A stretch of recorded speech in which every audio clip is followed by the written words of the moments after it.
Welcome to another edition of the Royal Lions UK podcast, episode 130. Shall we rag now or shall we rag later? My name's Matthew Turner alongside co-host Anthony Fitzpatrick. How are you doing, my man? Title of the episode aside there. I'm melting. I don't know if the people who are listening to us from over the Atlantic know, but we are suffering a little bit of a heat wave here at the minute, and I hate heat. I despise heat. I am ready to emigrate from this fine country to somewhere a lot colder because right now I am stuck to my sofa and I don't know if I'll ever be able to get off it again. That's how bad it is here. I absolutely hate the heat, and to them over there it's probably nothing. What is it, about 80 or something in Fahrenheit or whatever? But for us, that's unbearable. Yeah. It's something that the weather goes on about over here incessantly. Oh, it's going to get really hot. It's going to be 32 degrees this Sunday or something, which is 90, 95, something like that. But you should never go on about how hot it is over here. What you should go on about is how humid it is here, because that's what makes it unbearable, and it is terrifically humid right now. Steve Collins is in the building as well. How are you doing, man? I'm good. I've just tested positive for COVID. Brilliant. So we are a COVID positive podcast right now, and in fact, no, you're negative now, aren't you? Yeah, I tested just before the weekend, so I had to miss out on our little meetup over the weekend because someone at work got it, and then everyone at work got it, and then it's like, oh, for God's sake, I've just got rid of it now. So thankfully it wasn't too bad. So yeah, hopefully it's not too bad for you either, Steve. I'm sending you all my love. Thank you, Ant. No, it's a shame you missed our. We had a mini meetup, me and Matt, and yeah, we were in the flesh. We were able to talk about Liverpool Football Club without coming to blows. So yeah, it was good. And a good amount about Manchester United as well. It's a fair amount. Maybe a bit less, but there we go. Less said about that, the better. Steve, we've got a question in from Dan on the top of the show, and I don't know whether Dan watched all 20 hours of our draft stuff. I'm presuming that he's not a complete lunatic, although he is on every Lions podcast I've ever seen, so maybe he is a bit of a lunatic. Sorry, Dan. But he asked a very pertinent question, which is, Steve, what's on your shirt? Oh, this is one of the shirts that the guys at. I think I'll put their Twitter handle in the chat, but it's like a Detroit Lions Grand Theft Auto themed customized T-shirt that they've done, and you have got Jameson there, you've got Amon Brown, and you've got Hutch. I want one. It is a fire shirt. It is a fire shirt. So you must have washed that since I saw you on Sunday. Sunday? Saturday? Yeah, because you were sporting that then. It looks even better in the flesh than it does on camera, to be honest. I think it's agreed. I look better in the flesh than I do on camera. I'm sure you'll agree. Is that saying that you look shit on camera or look really good in person? I can't decide which you're saying. It's a cool shirt, and they do them for all NFL teams, and I've seen them for a few like NBA and I think even soccer teams as well. But the Lions one is particularly fresh, so I bought it. Yeah, I really, really want it. Right, this is going to be another kind of open session podcast. We've got really no strict agenda. I've got a couple of notes, but we're just going to see where this all goes. And really, we're going to be kind of driven by the audience which is viewing us live on Twitch and YouTube right now. And I have a feeling the next month or so is kind of going to be this sort of format. We might have our own ideas of little segments, but we're definitely going to have some function of listener takeover. So if you would like to be a part of that and decide where we go with our conversation, do, if you're listening on the audio pod, come and join us live, 3 p.m. Eastern Time on a Monday afternoon, and you can drive the conversation. And to the guys who are listening right now, if you want to get some questions in the chat, we'll load them up as we go through the pre-prepared stuff. Just to do some housekeeping first, don't forget all the fun stuff like our Discord channel, like Lions Nation Unite, our friends over there doing all the good stuff. Twitch affiliate, if you've got the free Prime subscription, you can throw us our way. That would be much obliged. Like and sub the pod and the video and whatever. And the really exciting news is that the College Football Podcast is coming back tomorrow. Not Wednesday, it will be on tomorrow. What are you talking about?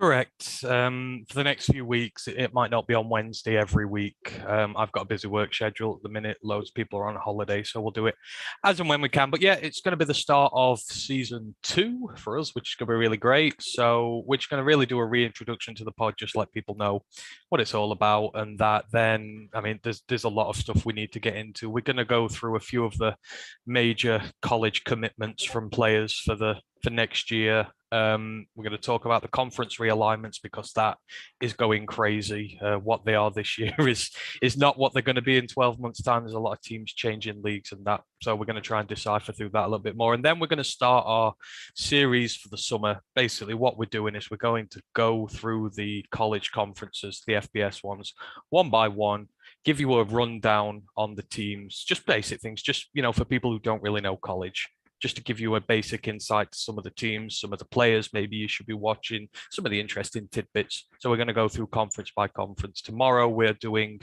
Conference USA, the CUSA. It's one of the lesser known leagues over there. So we're going to deep dive that.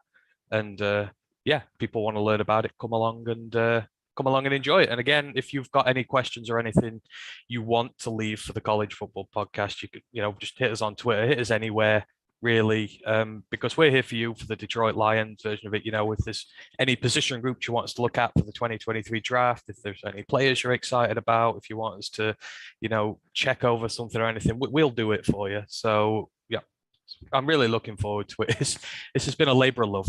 I've put days and weeks of work into this new series we've done to keep us going till the season starts. So hopefully people enjoy it. Just for my benefit, and it would be really good if, as a college football kind of ignoramus that I am, it'd be really good if you explain the whole breakdown of like this merging of the different conferences, because I've read a bit about it, but I've not really got my head around it. So that would be a good one to start from me. Yeah, we're doing that tomorrow. We're going to talk about the emergence of the possible super conferences, and because we're doing the individuals one by one, it's like tomorrow we'll let you know all the teams that are coming into the Conference USA, who are leaving Conference USA, what's going on. We will but yeah, we'll do that for you. And like I say, anything else, just let us know. I've already got my safety crush for next year. You know that I need a safety crush for a year because that's just something I have to do at this point. I feel it's obligated of me, and you'll hear about him tomorrow. So yeah, it's gonna be fun. Our thanks go out to Danny, You'll Never Walk Alone, Justice for the 96 on Twitch, who has subscribed with Prime for his second month in a row. Many thanks to you, my man. I'm sure that Steve, through gritted teeth, even he is happy with that. I'm sorry, you had to hear those slogans that you hate so much, but it's for the greater good. Any port in the storm for Lions fans, welcome. Exactly. We're all one pride here, despite what football team we may support. So, and talking about that, before we get into the news, there's one question I actually want to address because it's not anything to do with the NFL, actually. And Cool Down Rat on Twitch asks or says, Steve has just reminded me about something. How do you guys feel about using the word soccer in front of your colleagues and friends? I hate it. I do. It's football to us here. It's an institution. It's like football with those guys over there. We grow up watching it, playing it, all that sort of stuff. Football's our word for what we use, and I'm not too keen on soccer, but I can differentiate between the two now. I can call them both football, and I know which is which. But I don't like using the term soccer. I never have, and it's not just for that. I've just never liked using the term in any format whatsoever. Obviously, because like with our UK and also like our European friends, it's kind of always football, but it's kind of become a bit of a necessary evil when talking to like people from the USA, because if you say football, they presume you're talking about NFL. So I've probably like started to say it more, and I kind of, after I say it, I'm like, leaves just a weird feeling in my mouth, but like I'm less against it now than I was like 5 years ago. Yeah, I'm pretty much exactly with you, Steve, to be honest. I will use it in conversation where I'm talking about the two sports and I'm distinguishing one over the other. And if I know that the audience is going to recognise the difference. So on here, I will say soccer, and I will mean soccer, and I'll say football, and I'll mean NFL or college or the game of football as we are talking about it here, because that's what the audience is going to respond to. But in front of my friends, completely out of context, I just probably visually grimace as I'm doing it, and I really hate myself because I mean there's probably how many billion people do you think watch soccer around the world? I mean, World Cup viewings normally top something like 2 billion, right? 2.5 billion. If you just put it in terms of pure numbers, I think it's like half a billion to a billion watch the Super Bowl or something like that. So if you're going to put it in terms of population numbers, then football belongs to the soccer heads, and American football belongs to the Americans. But I mean, in context, who cares, right? It doesn't make any difference to me. I just say football over here. That's the difference I make. I'll say football over here. People know. People know. It all makes sense in context. Right, let's hit the news. And there's not a lot going off, but there's a few tidbits which are quite fun. The HBO cameras have started filming, as we know, for Hard Knocks. They've been on the practice field during minicamp and what have you, but they've also now entered some of the households of the players, and one in particular is the St. Brown household.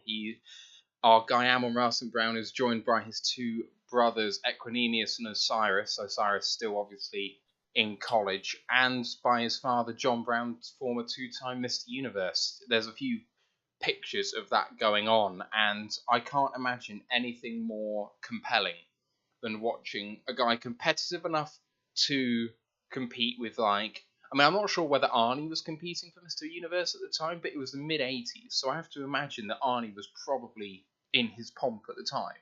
So this guy has gone toe-to-toe with Schwarzenegger, and his offspring and him being brought up in that way on camera, I think it's just going to be absolute joy to watch this time next month. It's got to be better than watching the Cowboys last year. I just hope like they have this thing where, you know, like they're all at home and they're all like family having dinner together, and you know they've got Amon-Ra up at the main table with them because they're really proud of him and whatnot for what he's doing with the Lions. And then Equinemius is sat at like a little table on the side because, you know, he's not done very well and he's fifth string on the Bears now, and just like, yeah, well, this is what you should be. This is what you've got. Oh, there's some Zach Wilson jokes in the chat on YouTube, and you might want to get your hands on. I was lobbying for a mum joke for the title of the show, but Matt got his way today, so obviously there's been like some Stacey version of Stacey's mum or something on there. But oh yeah, it's been hilarious to watch some of the memes and gifs that have been coming up have kept me going through today while I've been doing on my college pod stuff. It's been hilarious. You know, fair play to him. He comes from BYU, which is Cougar Nation. It's Cougar Nation by name and by nature, apparently. Oh, BYU, heavily Christian university, right? Yeah. Yeah. So well, they are Cougar Nation, the BYU Cougars. Yeah. I think that must have been when he committed there. He thought, you know what, I'm going to go have myself a good time. Then he actually realized he's at one of the most religious schools in the entire country, and it's just like, right, I'm going to make up for it now. I'm in the NFL. Ash says Zach has that dog in him hunting them cougars. Yeah, I think that's how he's coming out of it. He is proving the adage, really, that guys can fuck about and they just come out of it looking better and better. If it was a woman, probably not. But you know what? He watched too much American Pie when he was younger, basically. This is the whole. Is this a new revelation coming out? Has he had an incident with an apple pie? The way. Well, we should. You know what? TMZ should get investigating. You know, his dad might know about this, so you know, get in there and get the scoop. But honestly, if there's one thing in this world that could make it better very, very quickly, the end of TMZ would be one of those things that's. Well, it would break the top 10. I'm not going to say it's number one because maybe Solve World Hunger, but TMZ ending would be probably in my top 10. Anyway. Watching Everton fold, that'd be top 10. No. So this is something. Oh yeah. Liverpool needs a real team, doesn't it? You know, one that's actually from there. So yeah, we can't let Everton go. Yeah, the original team. 100%. They're the ones who played at Anfield for the first 4 years of its existence. But anyway, one thing, actually, this pertains to NFL as well. One thing about rivalries that a lot of people, for me, don't really seem to understand is that rivalries aren't fun unless you play against them. And actually, this pertains to college football very, very well. Because you have teams like, is it Texas moving to the SEC? Possibly. Big Ten? Oh, I can't remember which one's No, gone no, where. they're moving to the SEC.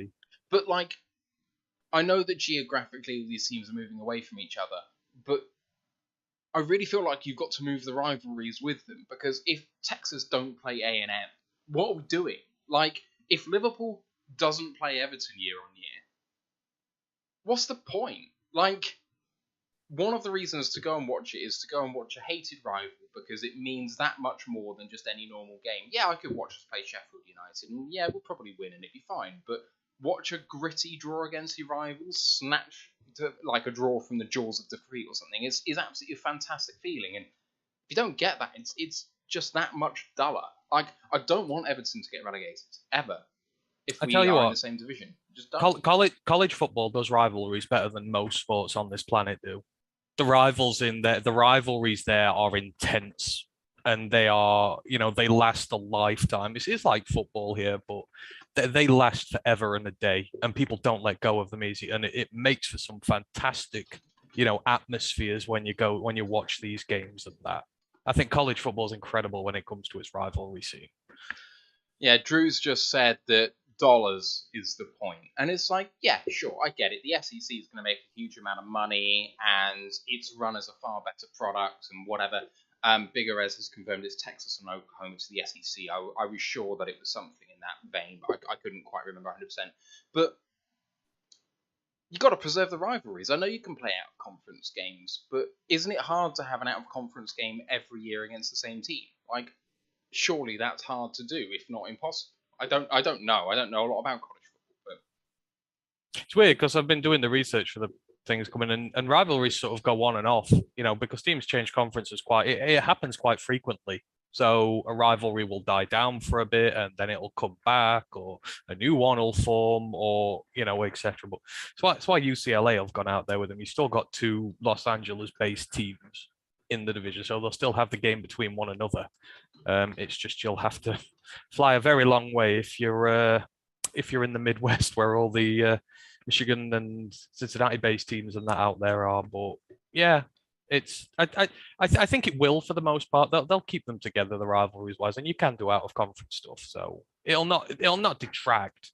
It'll just be a case of, what do you do with the playoffs? I mean, a lot of teams will start getting lost in the struggle, because some of these want to be upper midder teams in some of these, like in the SEC. Now that Oklahoma and Texas and that are coming over, they'll get pushed down the pecking order. Could adversely affect them that way, but the rivalries will always remain. Like I say, it's very passionate and very, very long lasting over there. You'll not get rid of them. Ash has just said that a new rivalry is going to be born, or maybe it's not born, but it's gone in conference now, which is the Iliad rivalry, USC versus MSU. So I had to follow up with Iliad as in Homer's Iliad. And he said, yeah, it's the USC Trojans versus the MSU Spartans and Helen of Troy. I hate to break it to Ash, but there's already one of those. So they're technically copying something that's already happened. So yeah, it's not the first one. It's not the first rivalry in college football born out of Greek mythology to do with Troy and Greece. Fair enough. There we go. Right, let's move on to our next topic, which is Michael Brockers talking about Aiden Hutchinson, a piece by Jeff the Riz Risden on Lionswire, talking about what Michael Brockers has said about our number 2 overall draft pick, Aiden Hutchinson. Now, when we drafted him, people said, well, maybe he's not got the highest ceiling, but maybe he's got the highest floor, and we'll be happy with that. And, he needs to go out there and absolutely give everything, because if he's going to be an effort guy, he needs to show it on and off the field consistently from day one. If he's got any shot to live up to expectations, he's got to be the guy straight away. And Brockers talks about Aiden and what he's been doing so far since he's been drafted. Apparently, he's super enthusiastic to be here. He's like a man on a mission. He does everything he's supposed to do as a rookie. You don't even need to tell him. He's doing a lot of his rookie duties in terms of taking care of the food, water, and snacks for the veteran guys. it's not really hazing, is it? But it's that sort of like inexperienced guy who's honouring the people, the veterans in the room coming before him. It's good to see that he knows exactly where his place is, and that Brock is apparently his message about what Hutch is doing is that he is doing Hutch is doing the work when no one's watching. So the cameras are gone, the coaches might be gone, but he's still putting in the extra effort. Honestly, I expected no less. My concern is still whether he's going to be able to do it on the field or not, but it looks like he's giving himself the best chance, boys. I mean, this is why we invested the draft capital in Hutch, because, this is what we were always going to get from him. I know that there was lots of discussion about Thibodeau versus Hutch, or maybe taking a flyer on someone else, but, I think in terms of the work rate that you're going to get out of Hutch, the attitude, the focus, that's why we picked him. And, I wouldn't expect anything less. No, I wouldn't either. I think the attitude was always one of the plus parts about his game. It's a staple of all Holmes and Campbell picks that the attitude has to be spot on. I mean, you go on about it all the time, but you saw, the likes of Amon Ra last year, Penai Sewell next year. These are guys who train, and train even more. They're never happy. They're never satisfied. It's a mindset to keep on getting better. Even if you're playing really well, you still got to get better. And, you were always going to get those draft picks this year as well. So it's not surprising to see Hutch do this. But I mean, you look at the room that he's in, and he has to do this. This isn't a case of he's the number 2 pick. He can come in and take liberties and that. I mean, you look at Charles Harris last year. Charles Harris was the bag man with the thirds. He came in, he had to graft his way through the ranks. He started with the thirds, got into the seconds, got his chance when Romeo Aguara got injured, put in a hell of a lot of hard work to get into the team and play as well as he did and get paid. That gives you a lot of respect in the room there. And, you have to earn the respect of guys like him who've had to go through the grind themselves. If you just sort of come in and say, oh, well, yeah, I'm here, I'm taking your job, it's mine, sort of thing, that doesn't wash. It's a bad attitude to have. And, chances of failure go up if you've got that sort of mindset. It's like the same with all of them. They've all had to prove a point in that defensive line to get in there and get their starting spot. So, Aiden's no different. He's going to have to do the same. He's going to have to play his heart out, show the right attitude, show the right skills, and he will get his starting spot in there. But he will have to fight like hell to keep it. But it's a good start. It's a good start. So I'm not gonna complain about it. I mean, my fear was that once you've kind of got to be a top 5 pick, if you want to consider that you've made it and you kind of just give up a little bit, you're still set for life. Like, you get cut off after 2 seasons, you walk away with your $45 million or whatever it is, and you say, you know what, I never have to work again. At this point, any pick in that top 10, and I mean, the caliber of people who get into that sort of top 10 aren't these sorts of people, generically. But we have seen it before on the odd occasion, especially where a team takes a massive reach. Cleveland Ferrell, anyone? So it is possible that players just go, you know what, that's it for me. I've made it. I've got my money, and I don't need to work as hard. Obviously, the massive contract they could cash in on after year 5 is by the by, because that's 5 years away. It's a long old time. So, but the thing is, he can't afford to rest on his laurels. If Romeo Aguara comes back and plays pre-injury Romeo, and Charles carries on what he's doing, he could soon find himself out of a starting spot if he doesn't pull his weight. So you would certainly hope that complacency wasn't there. So, hopefully all these guys, like in other areas in the team, they're just going to push one another to play really hard.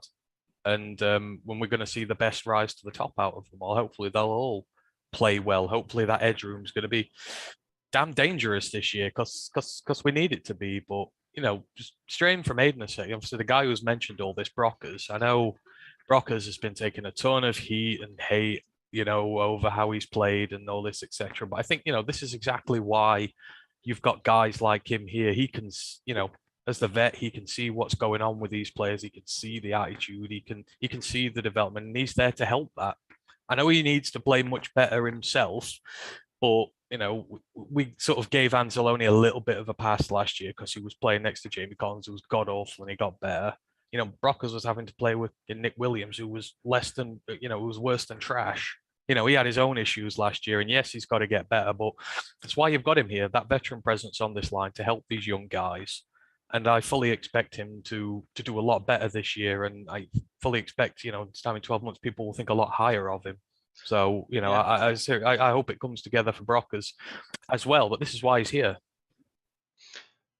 Ash says an even better example of this is Isaiah Wilson, the offensive tackle in 2020, who quit after 3 weeks after being a late first-round pick to become a rapper.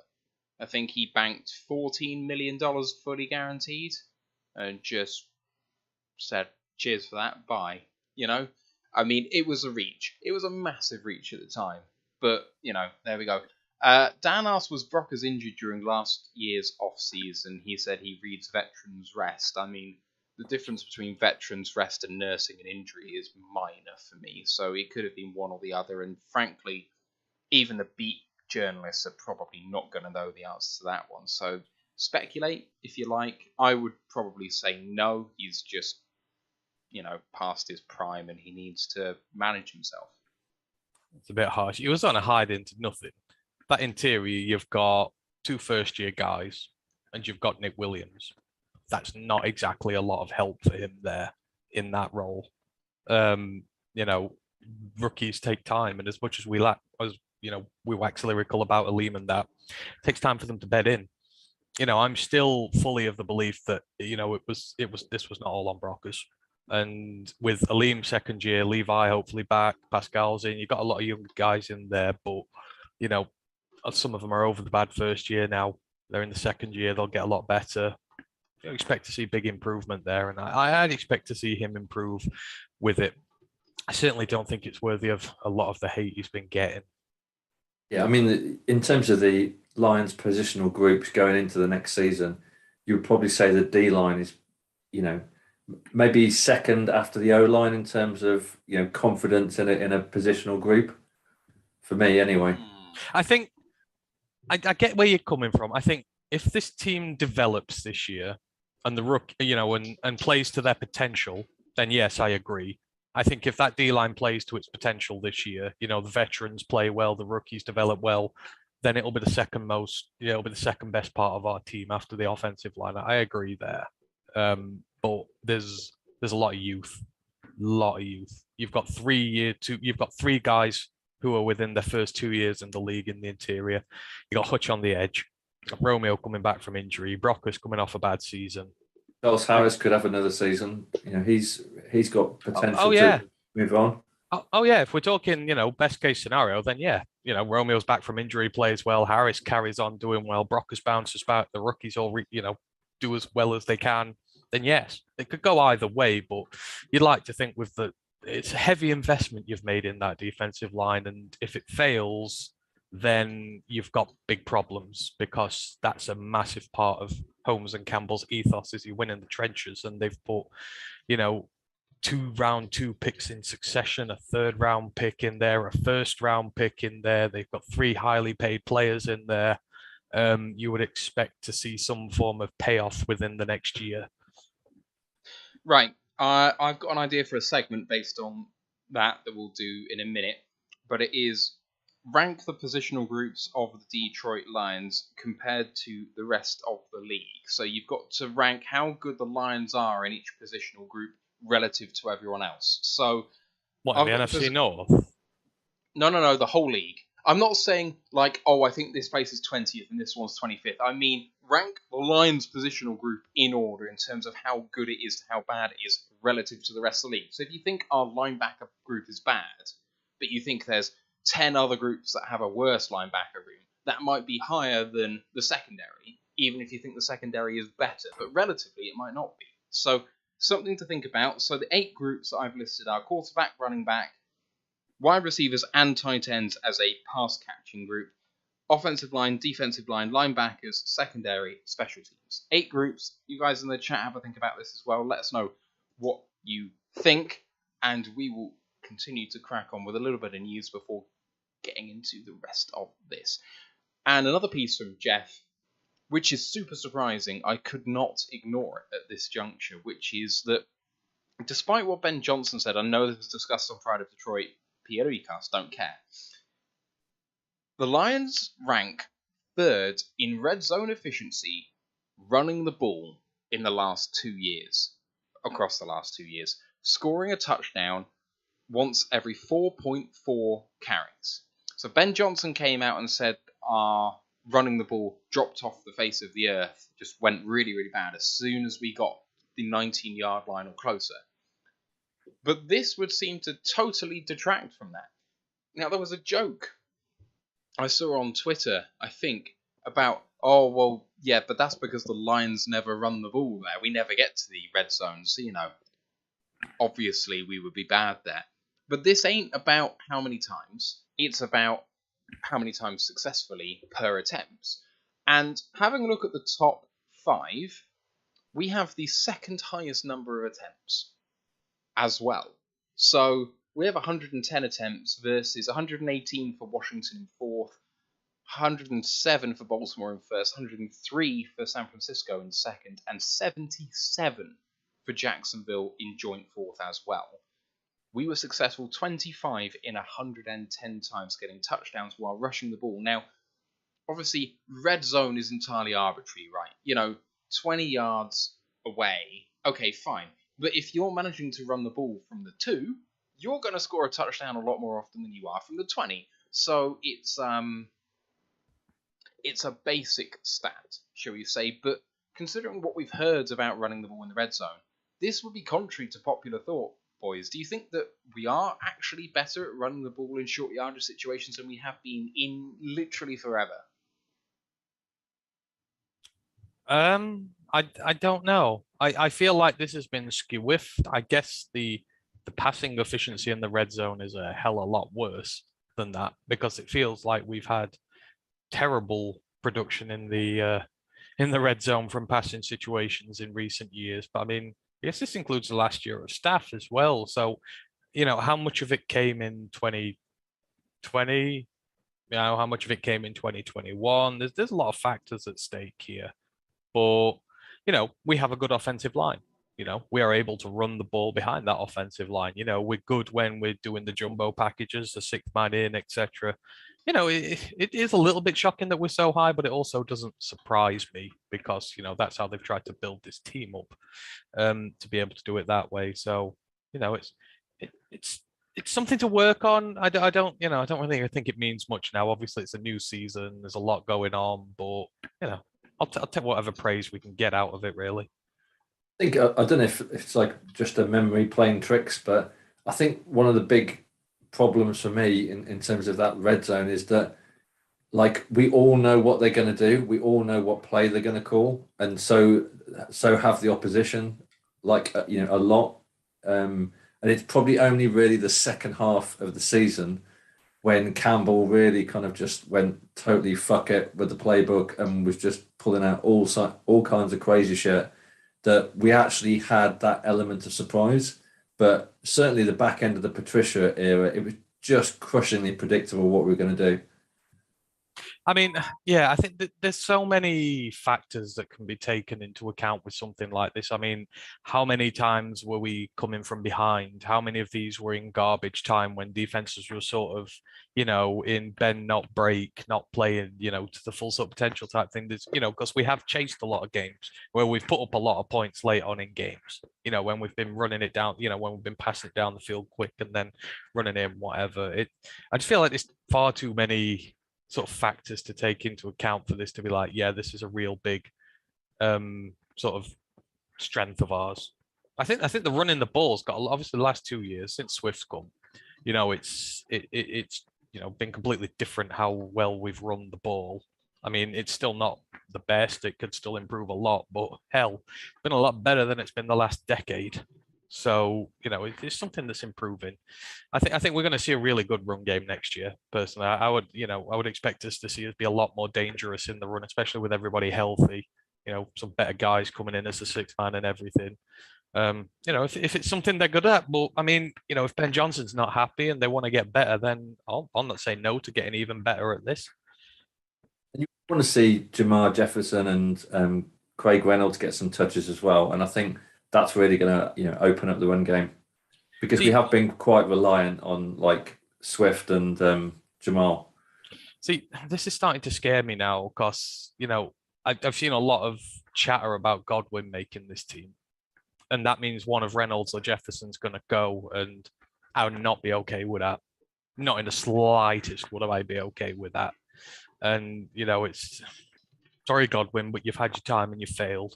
And you've not done great. You've lost the ball a lot of times.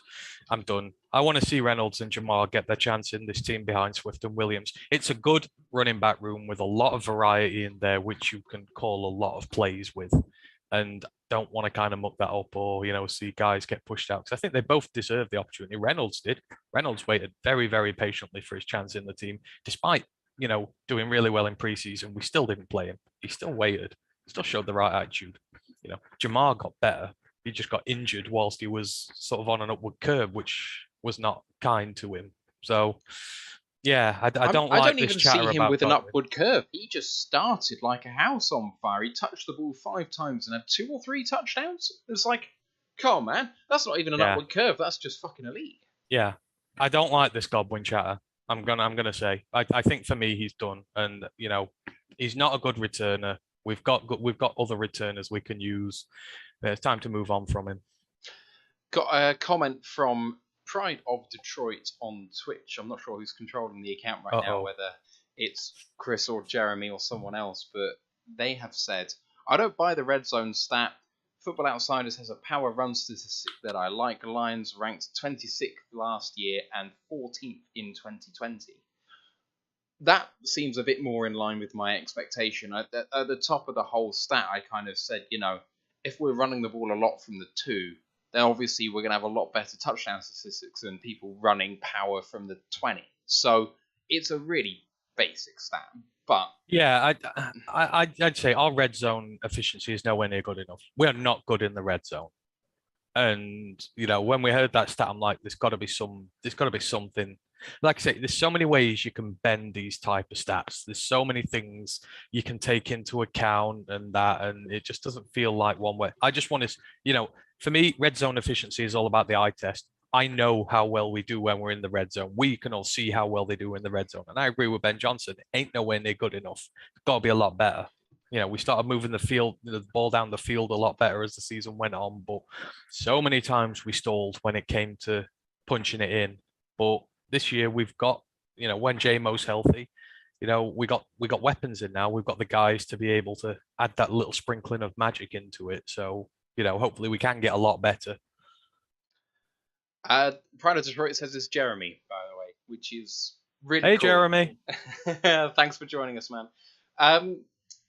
Dan has resubscribed at tier 1 4th consecutive month. He says, glad to buy you a pint, you guys. Well, one of you. Cheers for everything. I'm not sure what that's in reference to. Who's getting the pint, Dan? I want the pint. I'm sweating like anything down here. As you can see, I probably shouldn't lift my arms up, but I'm drinking water. I'm usually on beer or coffee. I'm on water today. That's how bad it is. I mean, I'm up in Scotland, so it's so hot that I've just had to take my coat off.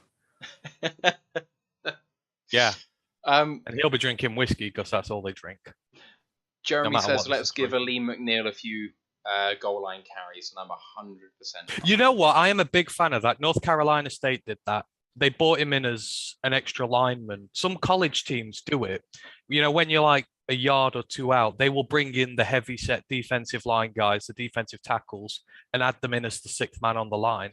And I am 100% behind that. But North Carolina State definitely did it with him. Dan says Matt can get the first pint, and then there's a fight in the octagon for the next one. I'd love to see Ant versus Steve in I would never. No, me and Steve would never fight one another. We have far too much respect for one another.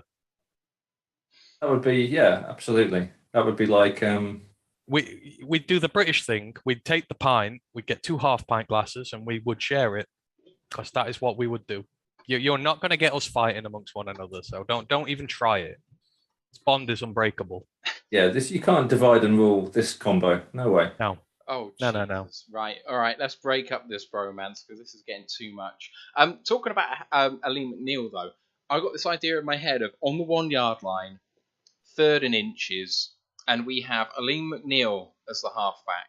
We've got Jason Kambinda as the fullback. We've got Matt Nelson in as a sixth lineman, who, don't forget, is pretty bloody good at being that extra guy opening up holes. I remember several instances last year where, atrocious is the right tackle, but coming in as that extra guy, and especially pulling for track plays, very, very effective. So running power with like Matt Nelson outside the right tackle and then coming in motion and pulling to kind of block near like sort of left guard position as Kabinda kind of goes wide to block the wide tight end on the left hand side, and Aleem just powering through that. I think that would be hot. I'd just put three of them on the right hand side of the line or something. I'd line up Nelson, McNeil. I'd put Skipper in there. You see how big Skipper is? You see that video they did on Twitter the other day when they asked who'd be the bad babysitter out of them all? Someone said Skipper, and Skipper was behind them. He looks as big as Tyson Fury. He's bloody huge. And he's got the same haircut as well. But I'll put a running back behind them three and just say, right, off you go. There ain't no defensive line that's stopping them three when they're trying to maul you. Do Staley have a couple of touches? I think that would be interesting. But no, in the all seriousness, I think the concept of using your defensive linemen to come in as extra guys on the offensive line is something that NFL teams need to look at more. Because, like I say, college teams will do it, and it makes sense. Because if you've got like a 330, 340 pound nose tackle, he's disciplined enough to play on the dredge. I'm sure he can play to account on the offensive line, and you've got an extra body you can stick in there and just run over teams. I don't know if it's a specific thing NFL teams don't like about it, but I don't see no problem with it. I think it makes sense to put your biggest guys up front when you're running someone from the 1 yard line. Right, I just need to stick in another question because it's going to be pretty evocative. Bear with me a second as I find it. There we go. Right, let's move on. I don't know whether you said erotic or evocative then. Evocative. You were very quiet. Sorry. Evocative. Evocative. I mean, I know what evocative is. It could get people pretty riled up, we'll say that, and that could work for either of those words. So, final bit of news to talk about is Baker Mayfield. It's not Lions related, but it is fun. Mayfield, the quarterback, first overall in 2018. 18? 18, 19, 20. Yes, 18.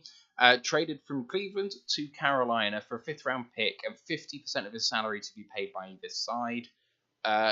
Carolina plays Cleveland on game 1. So Baker being paid by both teams. And I don't know how those progressive insurance adverts are going to have to change now, but it's going to be a pretty fun game. I mean, I'm assuming everyone thinks that he's going to be taking the starting job out right now, right? I know that they traded up for a quarterback in the draft, and they already had the number 3 overall pick in that draft.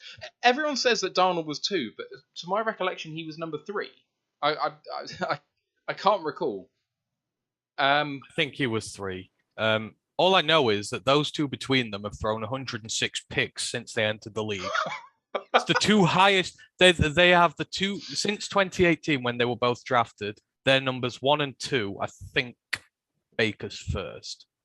One's got 54, one's got 52. They're the 2 highest throwing pick quarterbacks in the league since 2018, and now Carolina owe them both. So there's going to be some corners and safeties out there in a contract year going, oh hell yes, I'm going to play against the Panthers this season and I'm going to make a bag out of it, because they possibly well could. But I mean, at the end of the day, Corral could beat them both out. Is it Corral they picked? Yeah. Well, yes. Corral could beat them both out, and I genuinely mean that, because Corral was a good quarterback at Ole Miss, and spoiler, I think he's got a better arm than the pair of them. So I think you might see a point where it's like when Cam and what's his face were at New England fighting it out with one another. But you'd have two of these vets try to fight it out, and then the rookie just comes through and supplants them both. Corral could be a starter by the end of the year. Is that the quarterback room is just a mess, and because they extended Darnold's 5th-year contract, didn't they? They picked up his 5th-year option. They've also paid Cam Newton money last season. They've taken Corral. You would imagine they've taken Corral to sit, but do you really want a rookie sitting in the quarterback room watching like the 2, veteran quarterbacks, having a kind of QB controversy ahead of them, it doesn't seem to like make the best learning atmosphere. I mean, Personally, I do think that Mayfield will stamp his authority on that QB room if he's truly not injured. Because let's not forget, Baker's been good, like at times in his career, but he tried to play injured all of last season and just didn't work. So it'd be really interesting to see what level he's at. But yeah, I mean, I kind of feel sorry for Corral. See, a scenario here, I think how it's going to play out, Matt Rule is on a seat hotter than the weather over here in the NFL at the minute. So he's going to go with the guy who can try and save his job for him. When he eventually gets fired, which will be very early into the season, I reckon, whoever comes in, they will burn it down, and Corral will be the guy for it. They'll try Corral, see if they've got anything with him. But again, this doesn't work for Corral. If Rule's fired, you know that new head coaches like their own quarterbacks. They don't like drafted ones previously. So, it could be a death knell for Corral, really. It's just a very sorry situation there. And I see people saying that, they're going to do better. They're ranked better than us this year, which is a joke. Quite frankly, a joke. They're not better than us. And they're going to struggle. I still think they're in shot for a number one pick because they can have talent on that team, but they've got the worst head coach in the NFL. And we saw what that happened with us with Matt Patricia. So what happens when you've got the worst head coach in the NFL? You do a lot worse than the team that you've got on the field. We were better than the amount of wins we had under Matt Patricia. And I think the Panthers are going to get dragged down by Rule. He is really that bad. Can we also just take a moment to talk about their offensive coordinator, Ben McAdoo? Who called Baker a big ass bust or something. There was a quote that came out saying that he was not as good as about 8 other guys, and I am certain who was in that list now. There were some really bad ones in that list. I think he ranked him about 8th best quarterback in the draft and said, he's terrible. If I remember the quote rightly, he was number 6, but number 5 was the Steelers' backup QB. Duck, not Duck. The whitest man of all time, that's the one. Mason Rudolph. Yeah, Rudolph. Yeah, he ranked him below Rudolph.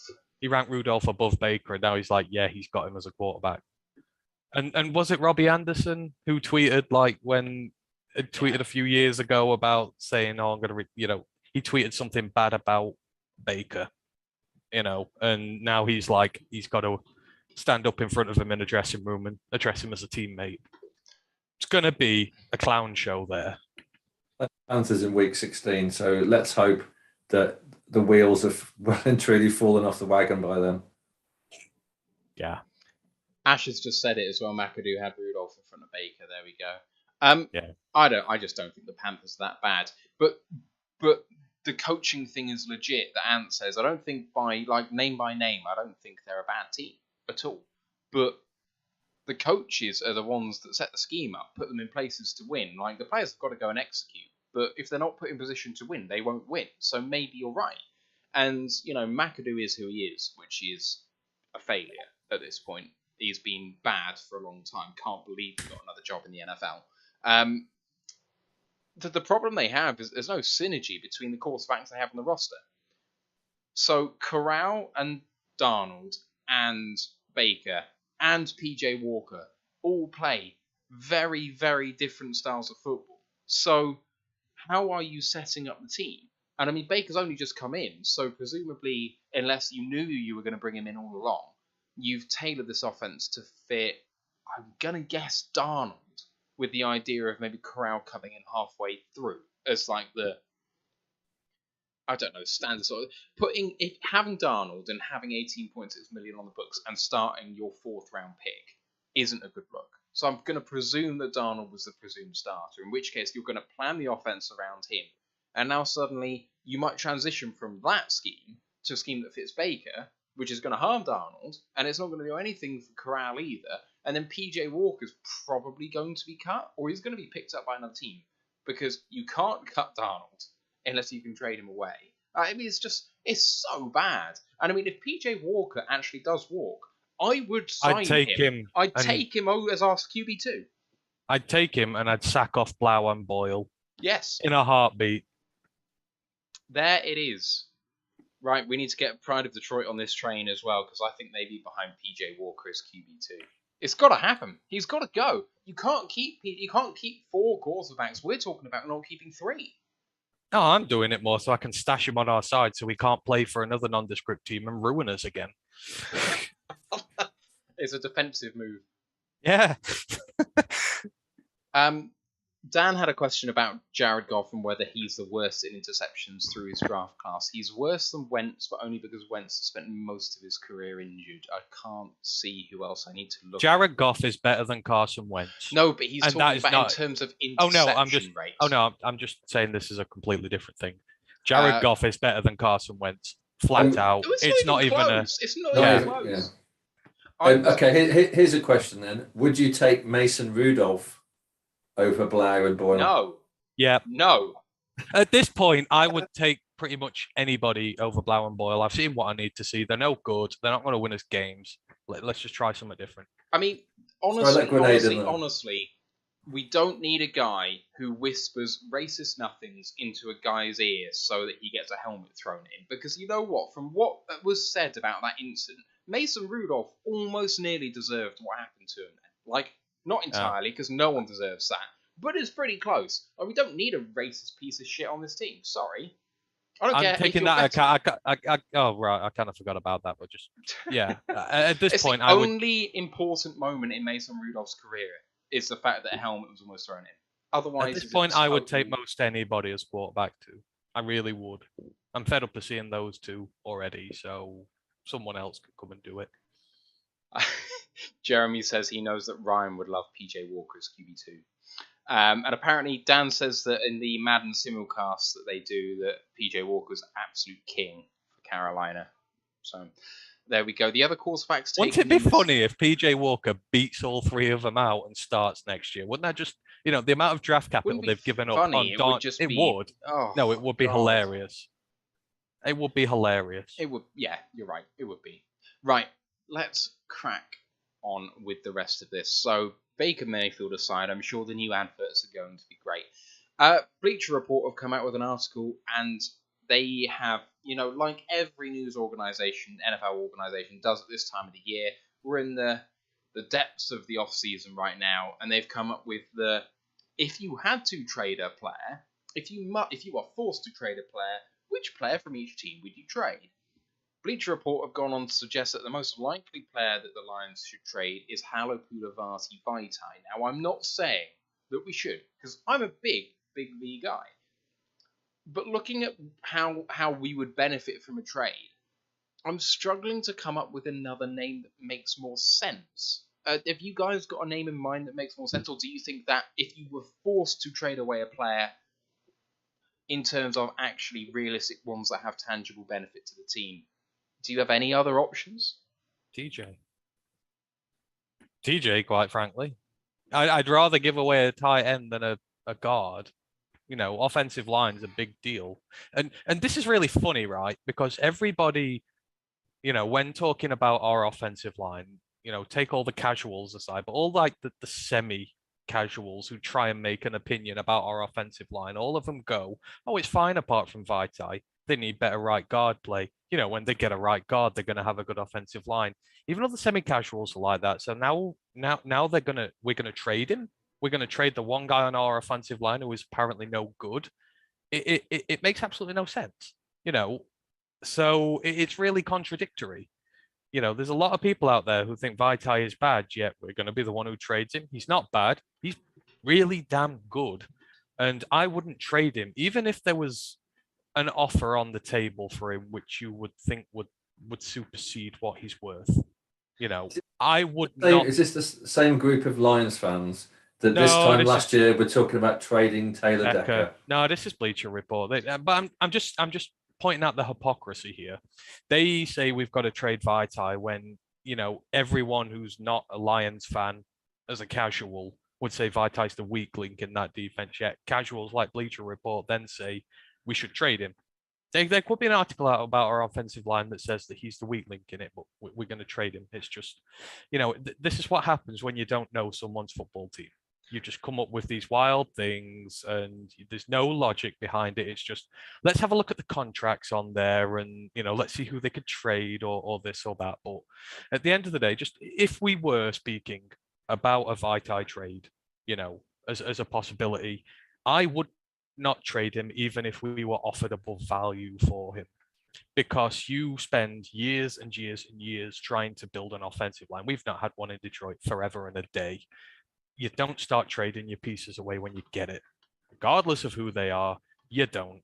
He works well with Sewell. He's mentoring Sewell well. There was only one guard who played more snaps in the league than him last year without giving up a sack. He was second in terms of snaps played, not giving up a sack. And that was playing next to Matt Nelson and Evan Brown, who are a substandard tackle and a center taking his first starts in the NFL. Still doesn't give up any sacks. This is a guy who's an integral part of our offensive line. You don't trade that away. He could still be here 2 or 3 years and be part of this line along with all these young guys in there. You simply do not trade them, full stop. None of them. Yeah, so Drew says he's a fifth player on the line, a fifth best player on the line. He's slightly above average. The clincher for me is that might be true. And actually, we might reclaim a lot of his salary in a trade. Those are all the things that make sense in terms of trading him. But the thing that doesn't is chemistry. Like, as an overarching point to what Ant has just said, it takes time to bed in the next new guy. It just does. You see it when a guy goes down injured. The whole line suffers for a game or two. It just does. Now, it can even be longer than that. Vaitai, along with the rest of that line, have been there for some time training together. Now, some have been injured here and there, but along with all of them, they've all got some chemistry with the guy next to them. They have. So why rock the boat when this could be... And I mean, no one is even saying this yet. They're all just saying, oh, this is a top 10 line. It's a borderline top 5 line. If it plays to the best of its ability, this could be the best line in the NFL. Like, sorry, some of the other lines out there that are reportedly the best could also have good years, fine years, bad years. We saw Cleveland last year being rated the number 1 offensive line in the league, and they were not that good, especially in the run game. They were not good. You've used the old adage plenty of times. You are only as good on your offensive line as your weakest player. So if Halapoulivaati Vaitai is above average, then even at your weakest, you have an above average line with elite play in there. Yeah. So you've seen what's happened with Jonah Jackson. He had a good first year, but second year, he struggled. He's a rookie. He's going to struggle. And, it took till the end of the season for him to get out of that funk. But if you trade Vaitai now, one, you don't have a replacement because you didn't draft one. But, that's going to be what? Let's say 2-3 years optimistically before you've bedded him in and he's at the standard you want him to be. In 2-3 years' time, Taylor Decker is too old. You have to get rid of Taylor Decker. Well, Taylor Decker is going to be on the older side. Yes, you can switch Penei over there, but then you need a right tackle. Then you've got to go out and draft a right tackle, and you've got to develop a right tackle. And then Ragnar's going to be, it's a fluid thing. When you've got 5 good guys on your offensive line who you can keep together for 2, 3, 4 years, you don't mess that up. You just don't. Yeah. And No, just hell to trade in him that way. I'd rather not trade anyone, to be fair. We're basing this team around young talent, but you've got to have vets in there as well, and we can't keep trading them away. Can't ignore the premise of the question, though. The premise of the question is fun, and there are other questions to do with premises coming later on. Just want to throw a shout out to Jeremy at Pride of Detroit for subbing at Tier 1 on Twitch. My guy, I love this so much. Thank you very much. Cool Down Rat says, it seems forgotten that Vaitai has been paid as a tackle and that's why he seems overpaid. I'd re-sign him as a guard when his contract is up. I mean, if Vaitai is willing to take that, he may not be, but if he is, I would be all over that personally. Drew says, you guys love Quinn players, huh? There's not a lot of Quinn players to love on here. Let me chuck in a couple of other names who could be traded. I buy the TJ Hockenson chat. We've talked about that previously. I think the Brockers makes more sense for Vaitai. I think there's more depth at defensive line. We've talked about the veteran aspect of it before, but you make a reasonable cap saving, and there are other players to play there. So just think that makes more sense off the bat.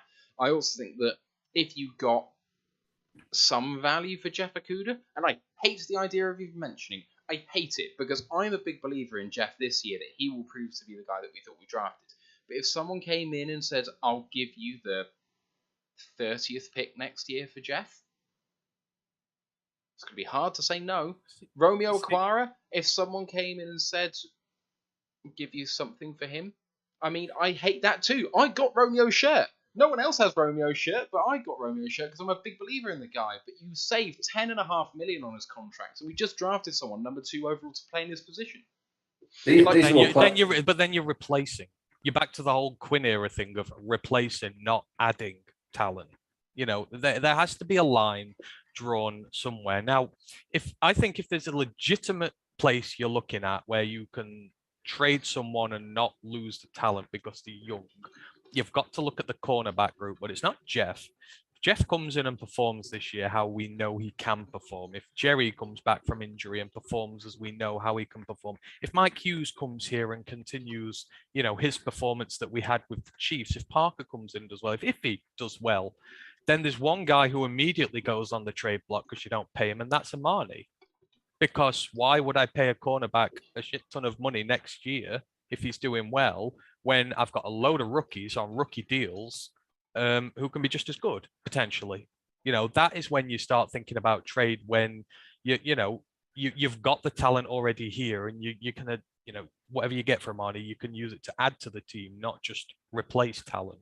Because he's in a contract year, you're going to have to pay him a lot of money, especially if he plays like he did last year.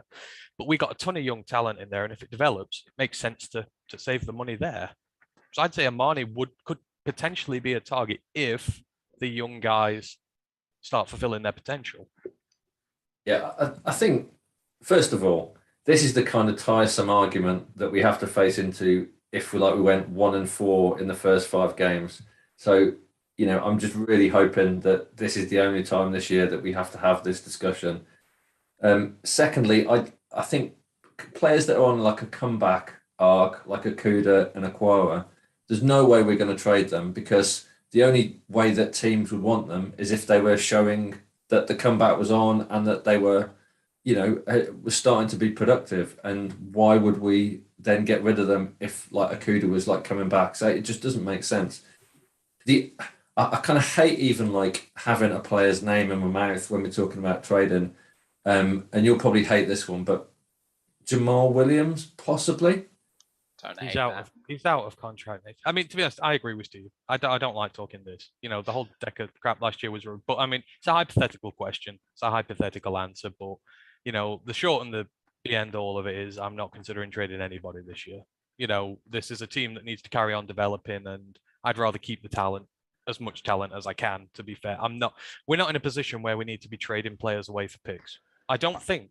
Because we've got a very good young core. We've got 2 first-round picks next year, so you have the ammunition to get more picks in the draft. You don't need to trade your players away for it, and your finances are really good next year. You know, it's not in a position where we're having to trim the budget or anything. You've got nearly 80 million in cap space next year, and that's before you make decisions on Vitae and Brockers and Goffin next offseason. That's another 40 million potential there. It's a lot of money. So you don't need to trade players away from a financial point of view. You don't need to trade them away for picks. So let them develop and let them be part of this team. And, you know, let's have some good players. Let's stop trading them away when we don't need to anymore. Jeremy says, I could only really be talked into trading TJ Hawkinson, but that's only if they had no intentions of giving him an extension, and I would still kind of hate it. To be honest, I want him to do well this year, because he is that sort of hybrid tight end wide receiver who just is a nightmare for opposing defenses. They're the kind of guys that Campbell and Holmes want on this team. You see him when he's at his best, he's a nightmare to guard, and I'd rather have him on my team than not have him on my team. So, I mean, with his lack of blocking ability, when I see him on the field, I see Jimmy Graham. I know that may be a really lazy comparison, but I see a tight end in a wide receiver in tight end uniform. See, you know, I don't buy this whole he's a terrible blocker type thing. I know, you know, he's not an elite guy yet when he comes to his blocking, but he's certainly not bad. It's not like I see him getting blown up on a lot of plays, etc. or that. So, you know, it's. I mean, yeah, sure. He doesn't get like pancakes. He just lets them through like a conveyor belt. Yeah, but I mean, fair enough. With the run blocking, he's got to work on there. But you know, he's grading out about 70 on his pass blocking. That's not bad for a tight end. That's pretty decent. That's not like, oh my God, he's awful. It's more of a mental thing than a physical thing. It's like it just occasionally just there's like a lapse. Yeah. But to be honest, I wouldn't really be using him on running down. Get someone. We got Mitchell in now who can come in and do it. He's got to take time to bed in, but I don't think TJ's blocking is that big an issue. It's not what we're asking him to do, and I mean that's one of the reasons why you have a strong offensive line, so your tight end can go off and catch the ball. But exactly, we've got guys who can come in as a sixth man as and when we need. So when it comes to the running game, we shouldn't be having him in there blocking anyhow because we don't need to have him in there. One Funky Lions fan has just said, "Is Hock a better blocker than Kelsey?" I've never seen Kelsey block. I don't think. Kelsey's a wide receiver. He's a glorified wide receiver. That's what he is. But I'd say he probably is a better blocker than Kelsey, but just because Kelsey doesn't block. I mean,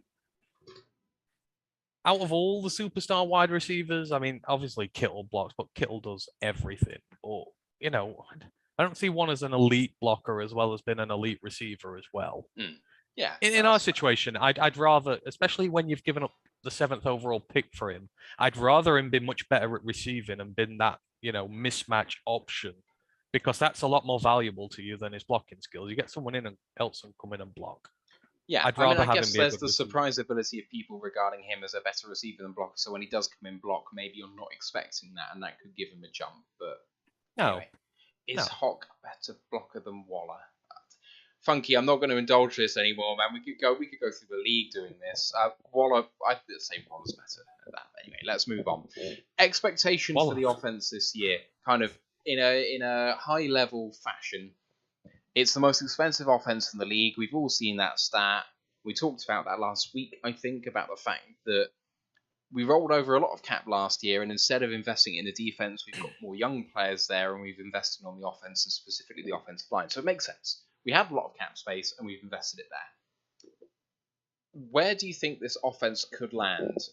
Where do you think it could be? Where do you think it should be on average? How bad could it be? Let's kind of consider all three of those scenarios. What's the best case, the medium case, the worst case for this offense this year? The worst case is Goff is injured, in which case it's probably bottom 5 or 6 in the league. Okay, excepting QB being out, then how bad? No. You said best, realistic, and worst. So I'm saying the worst is it could be bottom 5 or 6 if Goff goes down, because obviously the running game can only do so much in his absence, and we saw last year that we just had no chance of winning games without him. I think realistically, for me, I want to see it 10 to 12 in the league. I think that's where it could be, because you've got the vital ingredients in there. It's like when we were talking about how expensive the offense was last week, and everyone laughs. It's like, oh my God, look at their offense. It's not even that good. But you've got the money invested in the right positions: your tackles, your center, your quarterback. It's not like we're overpaying running backs and tight ends and wide receivers who are not that good, like Jacksonville are. You've invested your money in the right areas. The offensive line is really good, and it can elevate this team with Jared Goff to something far higher than it could be without. So you could be 10 to 12, and I would like to see it 10 to 12. You've got a good rotation in your running back room. You've got 4 guys in there who are more than capable of making plays. Some of them are dual threats, some of them are straight up runners, but you saw last year you can do so much with them. And your tight end, hopefully Hock is healthy. He's got one of the better tight ends in the league. He's a top 5 tight end when he's healthy and fighting fit. So, it could be good. It could be 10 to 12. It might sneak higher. You never know. Depends what other teams do. Best case scenario, I think, is a case where, obviously the running game goes berserk and, limits what Goff needs to do. It could be a top 10 offense. If the running game completely goes off, if the offensive line stays healthy, there is no reason Swift can't run for over 1,000 yards. Jamal get 500-600. Reynolds, Jamar chip in. 10 touchdowns between them, etc. No reason it can't take on a lot of the load there, and you could surprise a lot of people. Because at the end of the day, you've got a good quarterback who's experienced, you've got a great offensive line, and you've got a lot of young talent to work with. the sky is the limit if it works right. So I think I'm kind of exactly where Ant is at the top end. Like I had the number like 12th in my mind when I was thinking like, what's our ceiling? And I think about 12th is kind of fun. It kind of feels right to me, and that's based on we've probably only got, I don't know, maybe 2/3 of a season of Jameson, maybe half a season of Jameson. So I'm kind of thinking that we might have a bit of a sticky start, and it might take a while for Goff to kind of really develop the playbook and have that speedster option that can just take the top off the defense and cause damage all over the place. So I'm kind of thinking 12th. Where I actually think we'll be is I'm kind of quite high on the offense, and I think we've definitely got the ability to 15th, 16th should be absolutely like easy for us. Yeah, I mean if Goff gets injured, top or Boyle getting us into the out the bottom three. But I think if maybe Jameson doesn't contribute as much as we thought, and if they can't get the running game going, then it's going to be a struggle, and we're going to end up like 24th or something like that. But I reckon 12 to 15 is more than doable. I think I'm far higher in terms of the best case scenario. If everything clicks, there's no reason why we can't just be absolutely relentless. The only thing that holds us back is whether Goff can execute it. And in the best case scenario, he plays like he did in the last 5 games. Like, if he is top 5 passer rating in QBR the entire season, which could happen, like, it's not some sort of 2017, 2018 thing that happened a long time ago. The most recent evidence we have for Jared Goff is that he's bloody good when he wants to be. Can he do it over 17 games is the question. But in the best case, he does. I don't think there's any reason why he can't do that. And you have a look at the receivers, and you know what? If Williams isn't on there, and yes, no Burner, but then that means that Reynolds is the guy who steps up, a guy he has terrific chemistry with. So yeah, there's drop off in some areas in terms of maybe some plays he can't run, but maybe what you do run is slightly more effective in terms of chemistry in that first year. So I don't even think that Williams being out for a few games to start with is necessarily bad for Goff in the way that he starts this season. Our wide receiver core is low-key absolutely loaded. There are players that will be cut from our team that will start for others. Absolutely convinced of that. Quintez Cephas, whether I like it or not, is on the bubble. Like, he is on the roster bubble, and he could be taken over by Pimpleton or, some of these other guys who are kind of vying for his spot. Cephas is going to start for a few teams out there. So the wide receiver core is low-key really, really good. Hawkinson is really, really good if he wants to be. 2020 Hawkinson was borderline top 5. I'll give him 5th equal, along with the Eagles guy that I can't ever remember the name of. Not Ertz. Or Goddard. Got it, yeah. So he's borderline up there. The running backs could run right behind that offensive line. There's no reason why this offense can't be top 5. There's no reason why. Like, point to me the weak link in that team if Goff can play at that sort of top 5 QBR level that he kind of showed that he still has it in him. Well, look, the Tennessee Titans showed that you can go with a mid quarterback and make a good offense. Ryan Tannehill is mid in his play, but they had the offense around him to be able to sort of mask his deficiencies. Now, I'm not saying we have a Derrick Henry. Don't have Derrick Henry, yeah, exactly. We don't have a Derrick Henry, but the point is more that the running game carried that team, whereas it won't be through one superior bell cow style running back for us. It can be through a committee of one really good running back, a decent backup, and a couple of good young guys backing them up there. You could, if the running game gets going, just regardless, if the running game gets going, takes the pressure off Goff can work better, in a situation with less pressure on it. The Titans have shown that you can do that. Because, I mean, our offensive line's probably better than what they've had the last few years. I don't think it would be unfair to say it's a good line there, obviously, to let, Henry run for so much, but it's probably just as good. The wide receivers, yes, we don't have an A.J. Brown in there, but as Matt said, it's low-key a very good wide receiver core potentially. And just as an aside, Cephas is not on the bubble. Stop it. And he just definitely is, though. No, he's not. I guarantee you, he makes this team. He's not on the bubble. That is different to saying that he's not on the bubble. I believe. I don't think he's in the bubble. I don't think he's on the bubble. Anyone's on the bubble. It should be Raymond. It should be Raymond, and it should be, well, no, Raymond should be on the bubble. But the thing is, if you're talking wide receiver 5 or wide receiver 6, like we talk about with running back 3, running back 4, special teams upside matters. Raymond has it, Cephas doesn't. I believe that Cephas will be the more effective wide receiver in this offense, but he doesn't come with that upside, and that's going to matter. And anyhow, we've pointed off here. What I'm saying is the Titans did it.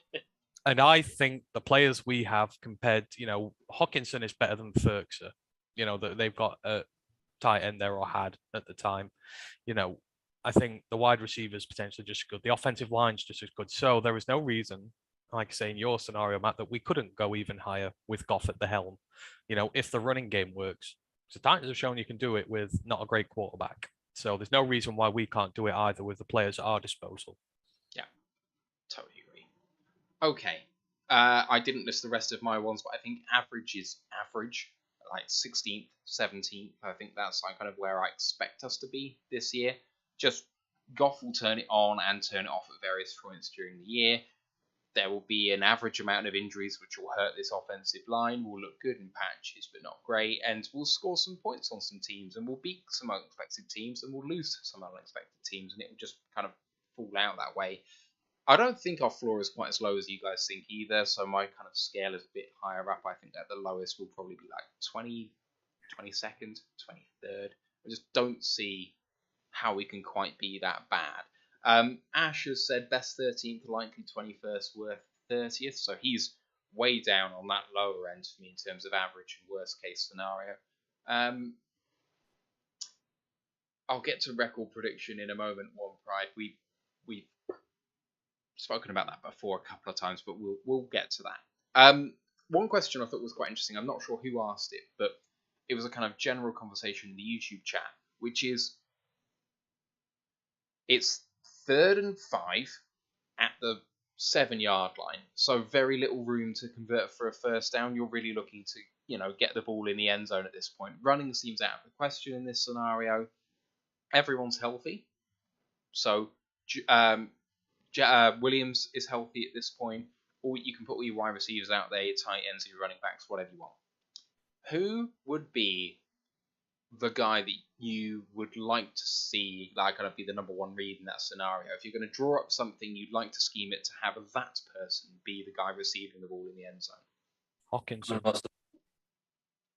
Hawk for Ant. Sorry, Steve. Brian. Amon-Ra. For me, I think this is why you have Hawk in the team. Because if you're in that situation, let's just assume everyone's healthy. People are going to be looking at JMO because of his speed and separation skills. So there's going to be extra coverage on him. They're going to be looking at Amon-Ra, as Steve rightly says, because, in those short situations, he's dynamite. We saw him do it against Minnesota. Obviously, it weren't 7 yards, but we still saw the separation he got. So there's only so much coverage you can give in that situation. And I think they'll automatically look to the receivers. And this is where Hawk's mismatch ability comes into play. We saw Staff do it with him in his first year. We saw Goff do it with him last year. They go to him in the red zone. So for me, his size advantage over a lot of linebackers who go be covering him, I'd be all over that. Yeah, so it's JMO for me. I know you said there's going to be increased attention on him, but he's got the speed to get separation. So it's not even. I agree. It's not even about speed for me. Speed isn't the thing I'm going to be looking at when it comes to red zone. What I'm looking at for red zone, which is Amon-Ra is probably second best on the team, I would say, is route running ability. Ability to stop on a dime, change direction, do complicated routes in order to find space. I saw it several times in college in short yardage situations, him just absolutely take a cornerback to task. And it wasn't that the cornerback was playing badly, it's that JMO just completely destroyed him. And I can see that happening. It's nothing to do with speed for me. And see, we've not even mentioned Chark here. And Chark is a good red zone threat. I mean, that's what I mean. This is what I like about the plethora of options we have now. Like Dan Campbell mentions mismatch. What are you going to do? Are you going to try and guard the speed guy? Are you going to try and guard the guy with nous? Are you going to try and guard the bulldozing tight end? I mean, what the hell are you going to do? in that situation. You've only so many men you've can put in coverage. And That's why I said St. Brown, because I think you use, Jameson and you use Shark to distract, and then you give the ball to Amon St. Brown. And don't forget, this is a team that had a 4th-and-1 situation early on last season, and we schemed up a play for Quintez Cephas in that situation. See, that's the thing. You're trying to think through the lens of a defensive coordinator here. You're like, right, so what would I do if I was a DC? So who am I going to leave free, basically? And then that's where we get our answers from. And my point is, if I'm a defensive coordinator, I'd be like, oh, I'm struggling here. Maybe you just give it to Aleem McNeil at the middle. Or Decker. Decker got a tuddle last year, didn't he? Yeah, that's his 2nd of his career, I think, as well, wasn't it? Got more than Kenny. Well, there we go. Ash says Jamo running a mesh with Amon Ra, or you could have Chark in the corner. So Chark running a corner route, Jamo ARSB with a mesh, and then Hawk out along goal line with Swift running a swing out the backfield. Jeremy says Golladay catching strays. I love Kenny. Everyone Kenny. knows I love Kenny. I put Kenny in my old decade team over Golden Tate. So that says how much I love Kenny. I just, it's the thing to use there, isn't it? So right, here we go. This is the one I brought up earlier. This is relatively to the rest of the league. Rank how good the Lions' positional groups are. So you want to give, compared to the rest of the league, how good you think these positional groups are. The groups are quarterback, running back, pass catchers, so that's wide receivers and tight ends.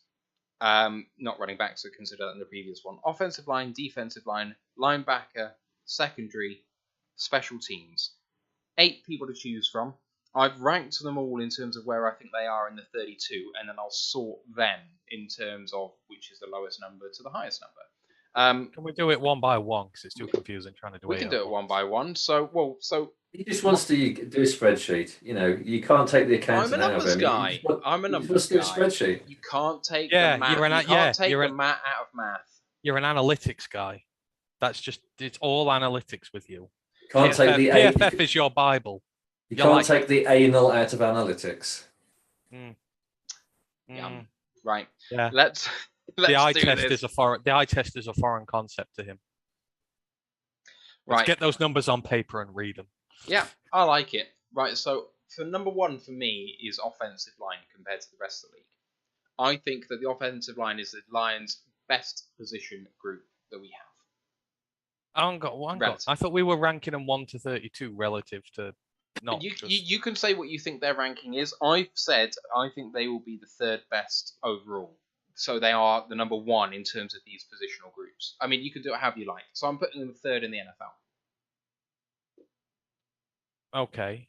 Okay. So all okay. right. I say they 5th. Yeah. I'll let Sam for that. Okay. I'll just go through my rankings. You can see how you disagree with them then. The second best group I have out of those 8 is wide receivers and tight ends. I think they're going to be 6th overall in the NFL. Jesus Christ. Yeah. Oh, excuse me. I'm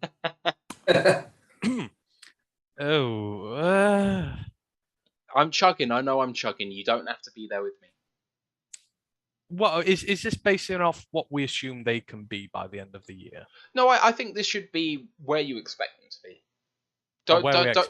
Don't go for the high end. Go for where you expect them to be. I just think that the way the chemistry is set up, the way we've got the coaching in place, what it stands for, the high energy, high character guys, I think with Chark out there bringing that speed that Williams will come in later for, and you've got Reynolds with all that chemistry, you've got Cephas who really played well last year into his injury. I just think that, and then you've got Hawk. I think that could be, on average, that sort of area. I really do. No. Defensive line for me could be top 12. That's my second group.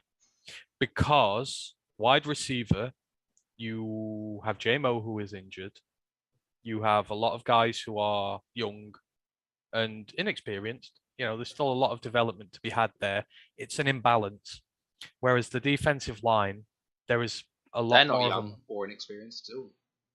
No, but they've got balance. So in your edge room, you have Charles Harris and Romeo Okwara, who are vets. You have Aiden Hutchinson, who's an incredibly talented youngster. And you've got good youngsters behind that as well, like Houston possibly. In your interior, you've got Brockers, who is very experienced. Then you've got Aleem, who showed that he belongs in the league, who is very good. You've got Levi to come back. You've got Pascal to come in. You've got the right blend of youth and experience to have an impact right away. I think if a position group is too young, I think there's a lot of bumps along the way to getting where they need to be. So I think the defensive line has the right balance of old and young to be very effective this season if they're healthy. And I think they could be that good. The interior could be very damn good. And the edge group could be very good. You've got 3 very productive edge rushers backed up by some good young guys. You'll do well. Yeah, I mean, so I've got the O-line is like the number one positional group for me. I think, yeah, top 5. I think I agree with Matt actually that I think the wide receiver tight end group is probably the second, but I'm probably putting them about 10 or 11. And then I would go with Ant's choice, the defensive front. I would put them about like 15. Okay, right. So your third is defensive line. My third is special teams.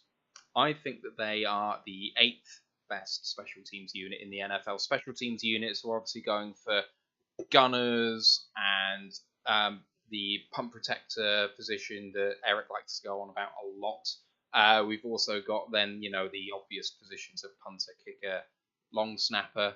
I really do think that in terms of kicker, from what we saw from Riley Patterson last year, that he could be a top 10 guy, fringe top 10 kicker. But from what we've seen in the offseason, maybe that's not going to be the case, and maybe he doesn't even beat out Saber. I don't know.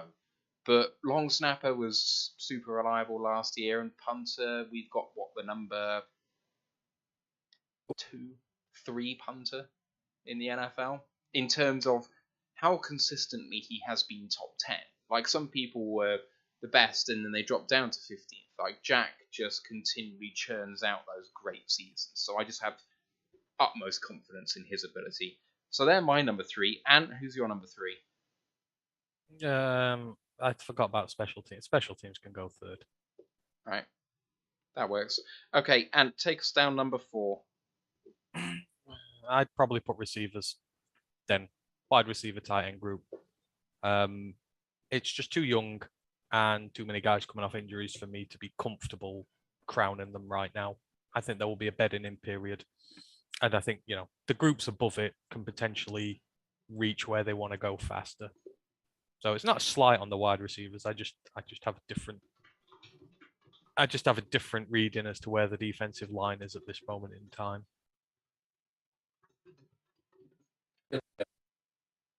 Quarterback for my 4th group. Quarterback. Okay, where are you putting Jared Goff? I'm putting him at 17. All right, I don't hate it. My number 4 is running back room. So, I don't know. I just think it's quite well balanced. Williams is a power back, is that sort of energetic guy. Swift, someone who's got to improve a bit, but he's shown he can break that 1,000-yard barrier, I think. I think we should be expecting it of him by now. And then that RB3 battle of Jefferson versus Reynolds is going to be really exciting to see. And then we've got people behind them as well. So I think we're loaded at the position in terms of that sort of mid to slightly higher than mid-tier guys, and I think that puts us at a nice round average 16th in the NFL at the running back position. If I go back to back and take my number 5, I've got. Well, I haven't done a 4 yet. Oh, have you not done a 4? You did do a 4. Oh no, I have done a 4. Wide Yeah. receivers and tight ends. Sorry, go on. Right, number 5 is joint for me, but I'll just change. I'll change one of them. Right. This is your competition. You can't go joint. Yes, I'm not going to go joint. I've changed one down by one position. I'm taking quarterback at 5th. Jared Goff is probably, for me, 20th best right now. There's just lots of good quarterbacks out there. I talked before about the most available evidence recently is really, really good, but I'm taking the whole of last season, and I'm saying, you know what, that's just slightly lower than average, and put it together for a full season, and I'll rank you higher. So quarterback's number 5 for me. Next up, Steve, 5. I'm going to go with running backs. can we just have a quick 60 seconds on DeAndre Swift? Because I feel we've not really talked about him much.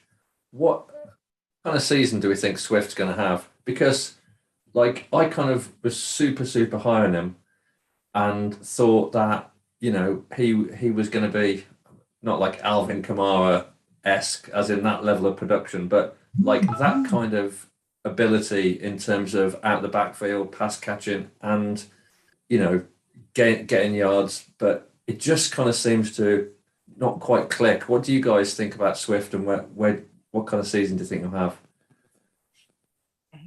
See, I've always been in favour of running back by committee. Always have. I am not interested in him being a running back one. I don't think he can be. I don't think I don't think he can be healthy enough to be a running back one, but I love the committee option with him. Obviously, I don't think he's going to have the receiving yards this year, but that was quite simply because we had no one last year. You know, him and Cephas quickly developed a rapport with Goff, but, you know, we've got a lot more pass catchers around this year. So I think it negates the need for him to come out the backfield so often. You'd like to think the offense will be a bit more dynamic than just throwing it out to the running back on a bit of a screen or something and getting a few yards. So I would expect him to have a decent year. I mean, for me, like I said, I think 700-800 yards for me would be a good year for him if he's running by committee with the other guys and they all produce as well. I think that would be the best case scenario, because I just don't see a running back one there, and that's not been negative, but I think, you know, we've seen in the 2 years now that he can't take on the load to do that. And I just like running by committee anyhow, because I like the dynamicism it gives you. I'd like to see, you know, our good friend SW Lyon used to talk about this all the time, but I'd like to see the two back sets in this year. Use him a bit more in that way, you know, and because you don't know what's coming then. Because it's very easy to think it's maybe a passing play if Swift's in the backfield. Whereas if Jamal's in the backfield, you know it's going to be a running play. So get them both in. Get funky with it. But I think he'll have a steady year. I don't think it's going to be out special. But again, that's not a criticism. Swift for me could breach, I don't know, on average I'd say probably 850, 900 yards. I think he's perfectly capable of that. I had a lower opinion of what his season was going to be like before I've seen what he did in this off-season. Him carrying on like he has been wasn't going to work. You know, if he came into this season the same as he did last year, same as the season before, trying to avoid tackles instead of breaking them, having bad contact balance when he does get hit, I don't think that's going to work. But how swole he is right now, you know, like, I like the fact that he's putting in the effort and that he's trying something different. I think that does elevate what is possible for him. So I like the commitment. I hope it pays off. And at the moment, it's a hope rather than an expectation, I guess. That's where I am on Swift. And if we could flip him for a pick, that would be the one, actually, that maybe I'd be more behind than anyone else. I don't want to see that happen to him. I think those words out your mouth. I think it's a blessing to have a running back room with. You know what? Give me a running back room with 3 or 4 different versatile guys in there, so I can scheme well for them over one solid bell cow running back. That's just my opinion. I like what you can do having a varied backfield, because with the Titans, you know, Derrick Henry's just going to run it, and there are not many guys like him who comes along and is so, you know, healthy. And yet he was outplayed in that playoff game when he came back from injury, with their replacement being absolutely incredible. But, you know, with our mismatch policy, the way that Dan Campbell always talks about putting our best guy on their weakest guy, etc., give me more guys in the backfield who give me more options to run my offense than just one solid guy. And I want Swift to be a part of that, because Swift is a matchup nightmare. You know, if you're putting him in 2 back sets, if you're giving him more runs than that, you don't know where he's going or what he's doing. So, and that is when he'll be at his most dangerous. So, yeah. Dan says, do you think Juice Staley's words helped Swift? Is Swift the same as Goff in that way? Maybe need a little kick up the arse. No, Goff's was a confidence issue, and words can help confidence issues. You know, the kick up the arse can help there, but we're talking about, you know, durability issues. Just telling Swift to, you know, work harder and work through contact and work through pain ain't going to fix those issues. You know, the magic of words ain't going to help there. For me, they're different situations. One's confidence, one's durability. You can't fix durability with words. Right, shall we move on to that number 5 of yours, Steve? I think I said running backs. Running backs. Okay. Yeah. That works. And So I may be somewhat controversial here, but I reckon these can be a top 16, top 17 unit, and I'm putting our corners there. all right. Our Secondary cornerback as a whole, room. I was having it, but would you put? Oh no, safeties in no, this no, with no, you? no, no. No. Safeties are rules. Safeties are some way off appearing on my list yet. This is my thing. So I'm going to put my corner group, not the secondary, can be a top 16, top 17 unit this season. Why? Because and this is a lot of ifs. It's a lot of ifs with our team. But again, you have the right amount of experience versus youth here to be able to form quite a dangerous unit. I mean, Akuda looks good, and I know looking good is nothing compared to performing on the field, but his rehab looks like it is going well. I still have expectations that he can turn into a very good corner in the NFL. Maybe not the elite lockdown guy we'd expect from 3, but still turn into a very good one. Iffy, I am super high on, as we all are. I think his development last year was phenomenal. And if he carries on going on the way he is going to be a lockdown corner in this league for us going forward. Obviously, Amani's coming off his best career season yet. You would hope that keeps going as well. You've got Mike Hughes coming in with the veteran presence, who's just had his best year in the NFL as well. You've got a lot of guys who are on an upward trajectory here.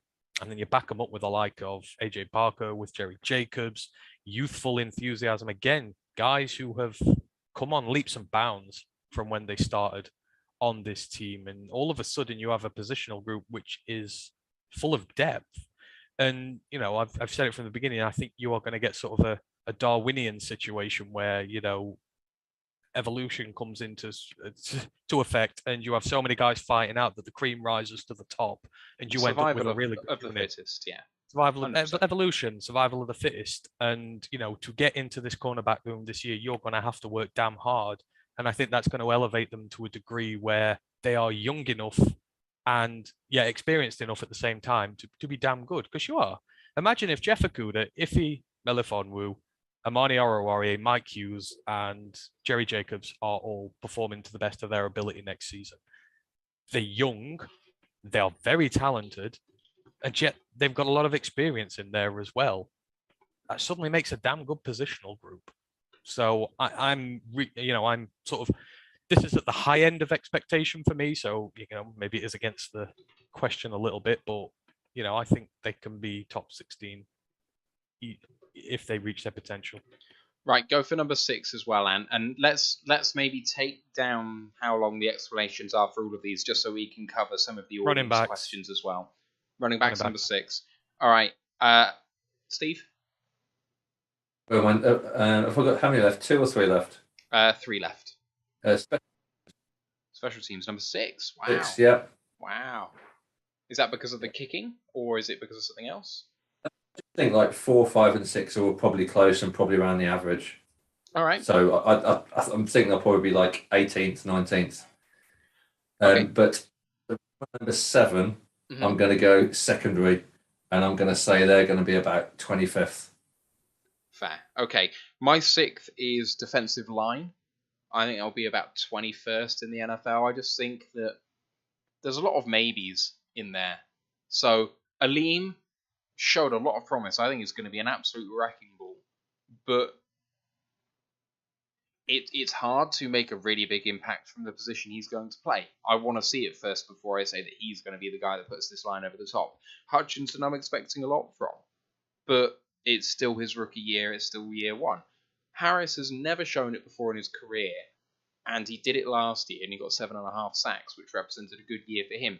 But if you're looking at if you're asking teams out there, what do you expect from one of your starting edge players? I think most of them would say that they would hope for more than that. So I think we want to see a continuation of what Harris has done in his first year here, but his prior years have put doubt as to whether that's sustainable. So I want to see that again from him. Pascal, I'm not sure how often he's going to see the field this year. I know people don't want to hear that, but I think it's a Levi situation the longer that this goes on. Little niggles here and there.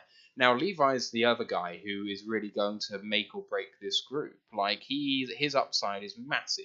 but the low side of it is pretty low, actually. So let's see what happens there. And then it'd be much higher if Romeo was expected back at some point near the start of the season. But at the moment, the longer it goes on, it looks like it might be, I don't know, November time or something, which is just disappointing. And Julian had good flashy moments, but and then Brockers, I'm just not fussed about. This defensive line is just slightly worse than average for me right now until proven otherwise.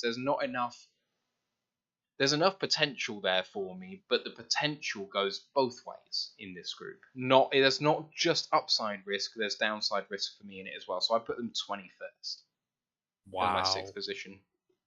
Wow. If you think there's variables in the defensive line, wait till you see the secondary. 4 premium draft picks spent on that line in 2 years. You've got 2 well-paid edge rushers in there, a well-paid defensive tackle. If they can't be a top 20 unit, you failed. And that might sound strong, but you failed. Okay, so yeah, okay, fine. I've said my piece on that. I think a lot of this, and you mentioned about Aleem having an impact on the game. I think defensive line is only as good as the defense backing it up in some cases, and our linebacker unit is rubbish. If we use the linebackers to their potential this year and start blitzing them, which is what they're actually good at, then that by in turn elevates the offensive line as well, because that's what Aleem is in there for. That's what Levi's in there for. Create those gaps, blitz guys through, get after the quarterback. Defensive line can't always do it all on its own. But in terms of the raw talent you've put in there, they need to be performing well if you're going to justify all this expenditure you've put on that line. And this is nearly all their expenditure now. Brockers is theirs, Harris is theirs, all the draft pick are theirs, all Holmes and Campbell's. It's just Romeo in there, really. So, and Romeo might have even been paid by them. Was Romeo paid by the new regime? Yes, he was. So yeah, they've paid for all these guys and drafted all these guys. So this is their unit. The Romeo question was Romeo is out of contract and Golladay was out of contract, and who was going to get the tag? And they were the 2 mentioned as to possibly get the tag, and they let Golladay walk. Yeah. And they re-signed Romeo. Okay, let's quickly just do 7th, 8th, and you're going to have a 9th, Ant, because you split your secondary positions. So did you do 7? I don't think you did your 7th position. I'll just finish mine quickly. So okay, go for it. Quarterback, linebacker, safety, done. All right. And that's not a knock on Goff. I think he's about 20th. I've put all my other position groups above 20th. All right. I didn't say my 7th. I think, Steve, you already did. Secondary 7th for me, 26th at the moment. It's about where everyone seems to be ranking them. There's big upside. There's big downside too. Asking Jerry Jacobs and AJ Parker to be the people they were last year is you're on a hide into nothing. And to be honest, AJ Parker wasn't even that good. Like, he was just surprisingly competent. Whoa, hang on. For a UDFA... Yeah, but that's the point, innit? No, but... Sorry, but, okay, so we could come 32nd in every category fielding a UDFA, playing above their abilities. Oh, well, they played well for a UDFA. It's like, so what? It's not going to translate to wins. But you don't need him to be above average. You need him to be a decent starter / reliever because of all the guys above him. And that's what he is. He was bottom 5 in cornerbacks. He wasn't near average in terms of the rest of the league. He was just better than we expected him to be. And there's a big difference between those 2 things. It's a UDFA in a room with nobody, with other UDFAs and everyone injured, no experience in there. No, but it's not a knock on him. I'm not criticising AJ Parker. He played great in the circumstances. It's not about that. It's if we want to have a room rated higher than 26th in the NFL, you can't start him. But you said to expect them to play the same again is unrealistic. Well, because he did play much above what we expected him to. Yeah, but, that's showing no faith in them. What's the point in even having them there? If you're not going to believe in them to be able to carry on. But I don't think he'll make the roster. Yeah, but... So, I'm backing myself up. I don't get how you can expect a player just to, he played as well as he did last year, and you can't expect him to come back and do it again. Then it's like, well, we may as well not have bothered. Okay, same with Jacobs. Yeah. We can't expect Jacobs to be as good as he's going to be, but why not? Jacobs could be. He could be. If anything, he's got the attitude and the mentality to do so. And, I don't see any reason why he won't come back and be as good as he wasn't last year. It's a bit harsh to just say we can't expect them to come back and do it. Are we not allowed good players here who can come back and have 2 good years? Are we just going to write them all off?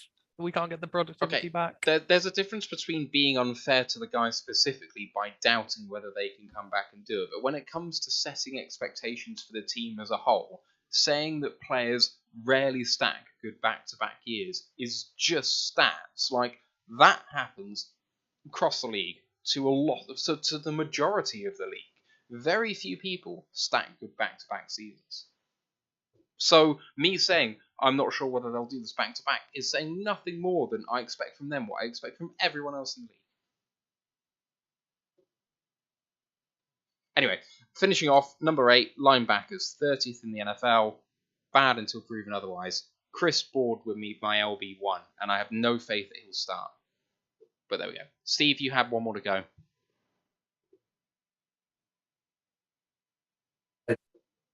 Sorry? Absolutely. Yeah, okay.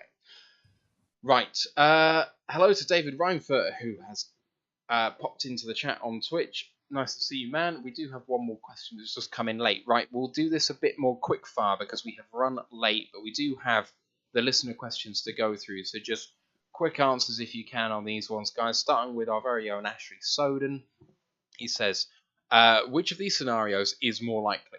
Alex Anzalone gets 100 tackles with a miss rate that isn't bottom of the league bad, or Hefe leads the team. And Hefe leads the team in pass break.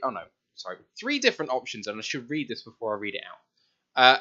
Anzalone gets 100 tackles with a not league worst tackle rate, miss rate.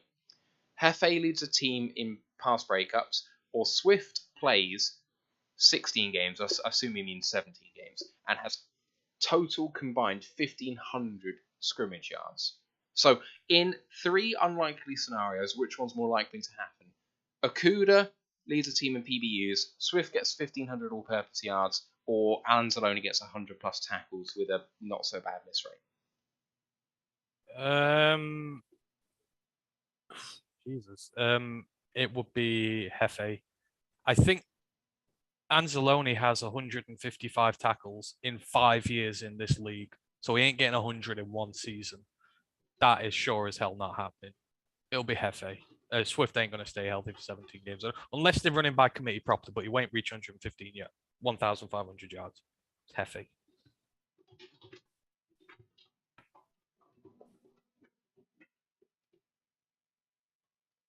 Your audio's cut out, Steve. Just say again.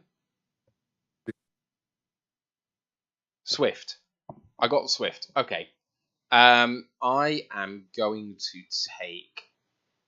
to take Swift as well. I think 1,500 all-purpose yards could happen. Okuda. I mean, if Okuda plays all 17 games at CB1, then I guess that's the most likely. But I'm just not sure whether that will happen. Dan, also on Twitch, asks, forget why it would happen. So don't worry about the scenario. Just this is a scenario. You can pick in the draft between CJ Stroud or Will Anderson. Who would you pick? No trade downs allowed. You must pick one of those 2 players. He says forget about why you're there, but presumably picking at 1 is the scenario here because that's the only way those 2 guys are on the board. Will Anderson without a heartbeat. I would pick him there because there are quarterbacks in this draft who will get with the Rams pick who will be just as good. Yeah, I completely agree with Will Anderson. As much as I think Anderson's going to be one of the best edge players the league has seen, does that impact the team more than a quarterback? If we're there, Goff has to go. If Goff has to go, I mean, are you committing to a further year of rebuild if you don't take Stroud? If you go, sorry, I said short answers. I'm going Stroud. Sorry, Am. No, all I would say is to anyone, do not bank yourself on CJ Stroud or Bryce Young. 1 year in the league, the pair of them have played. You saw what happened to Rattler and Howell. Don't bet your bank on him yet. Will Anderson is a generational talent at edge. None of the quarterbacks have proven themselves that way yet. You take the talent. Imagine him on the line with Hutch, Aquara, Harris. If our D-line plays as good as it could next year, and you add Will Anderson to it, it'll be one of the best in the league, hands down. Is it fair to say, Ant, in your opinion, that there's no contest between Will Anderson and Aiden Hutchinson? Because that's the impression I get, is that Anderson is far better. Yeah. Oh no! Don't make me do this, because I was always not anti Hutchinson, but I was always cooler than everyone else. All I'm going to say is Will Anderson is a generational talent. That's all I'm saying. All right. Pick him. No, that's fair. One Prime 40 says, "Do you?" Here we go. This is the one I was talking about in terms of being evocative. Does any of you believe Dan Campbell is on the hot seat? Absolutely not. Now? Yes, now. No. Ranked by several, I think the methodology for that was several organisations ranking him as the third worst head coach in the NFL right now, which is bollocks. Not on the hot seat, no risk of being fired right now. If you're an analytics guy, and I'll not be long, but if you're an analytics guy, like you are, from what you've seen last year, I'm incapable of using my eyes. Sorry. Yeah, exactly. But he had a 3-win season. It's not the best season in the world. He's still got a lot to prove to the untrained eye who doesn't watch him every week. I can see why they put him 30. That doesn't mean he's on the hot seat. It just means where he's developed as a head coach. We all know differently, but he ain't on the hot seat. He's only there because of his lack of experience, in my opinion. But there's no way he's on the hot seat unless he has a 5-win or less season. Then he's in the hot seat at the end of this year. Yeah, I completely agree. All right, moving it on to a more fun question. Debt Fan Man on YouTube says, and credit this to Let's Talk Lions, which is a really good YouTube account. Go check them out. Series of head-to-head scenarios. You must pick one and lose the other. All right, snap decisions. First scenario: Swift versus Amon-Ra. Amon-Ra. What's the question? Keep one, lose one. Right. Steve's keeping Amon-Ra. What, out of Swift and Amon-Ra, did we say? Oh, yeah, Amon-Ra, hands down. Right, Amon-Ra, hands down for me too. Fox versus Patterson. Fox for me without a shadow of doubt. Yeah, Fox, because we've got a choice of kickers. Oh, didn't expect this. Yeah, but... Come on, Ant. Don't overthink this. All right, I'll say Fox then, but if I search down, I might change my mind. All right, you can change your mind. That's fine. No, I'm not going to, but I'm just saying for now, Fox. But such a controversialist. I'm not. I like to think these things through. You know me, Steve. Aaron Glenn versus Ben Johnson. Aaron Glenn. Aaron Glenn.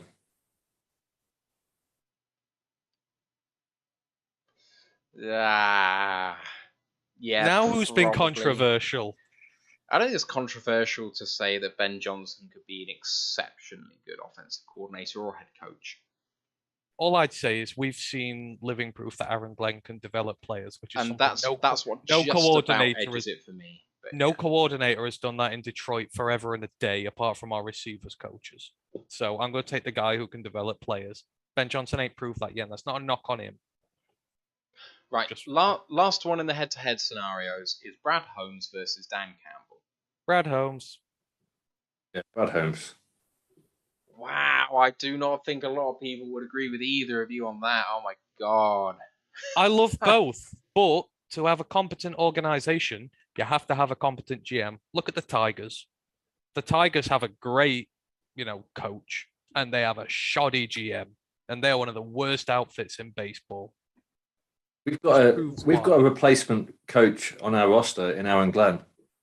I love them both, but the way that Brad Holmes constructs his rosters, his thinking, how clever he is with how he does it all, that is very hard to find. Yeah, I was going to go Brad Holmes too, but I'm just blown away. I think most Lions fans would say Dan Campbell. At the end of the day, people said before the second draft, I'm not convinced by Brad Holmes. You have a look at POD's metric of poll the fans every month, see how people feel about them. MCDC's been in that sort of 97% range for ages, whereas Holmes has varied very high at the end of the previous draft, and then somehow, for some reason, coming up to this one, I'm uncertain about him again. Well, he's knocked it out of the park twice. And if you have a look at the changes the organisation are making in terms of creating different roles for people, promoting people who are doing well, it's rewarding being good at your job, which shouldn't be hard, but seems to be in the NFL. He's the most important guy in the entire organisation, bar the owner. The owner has been the biggest change.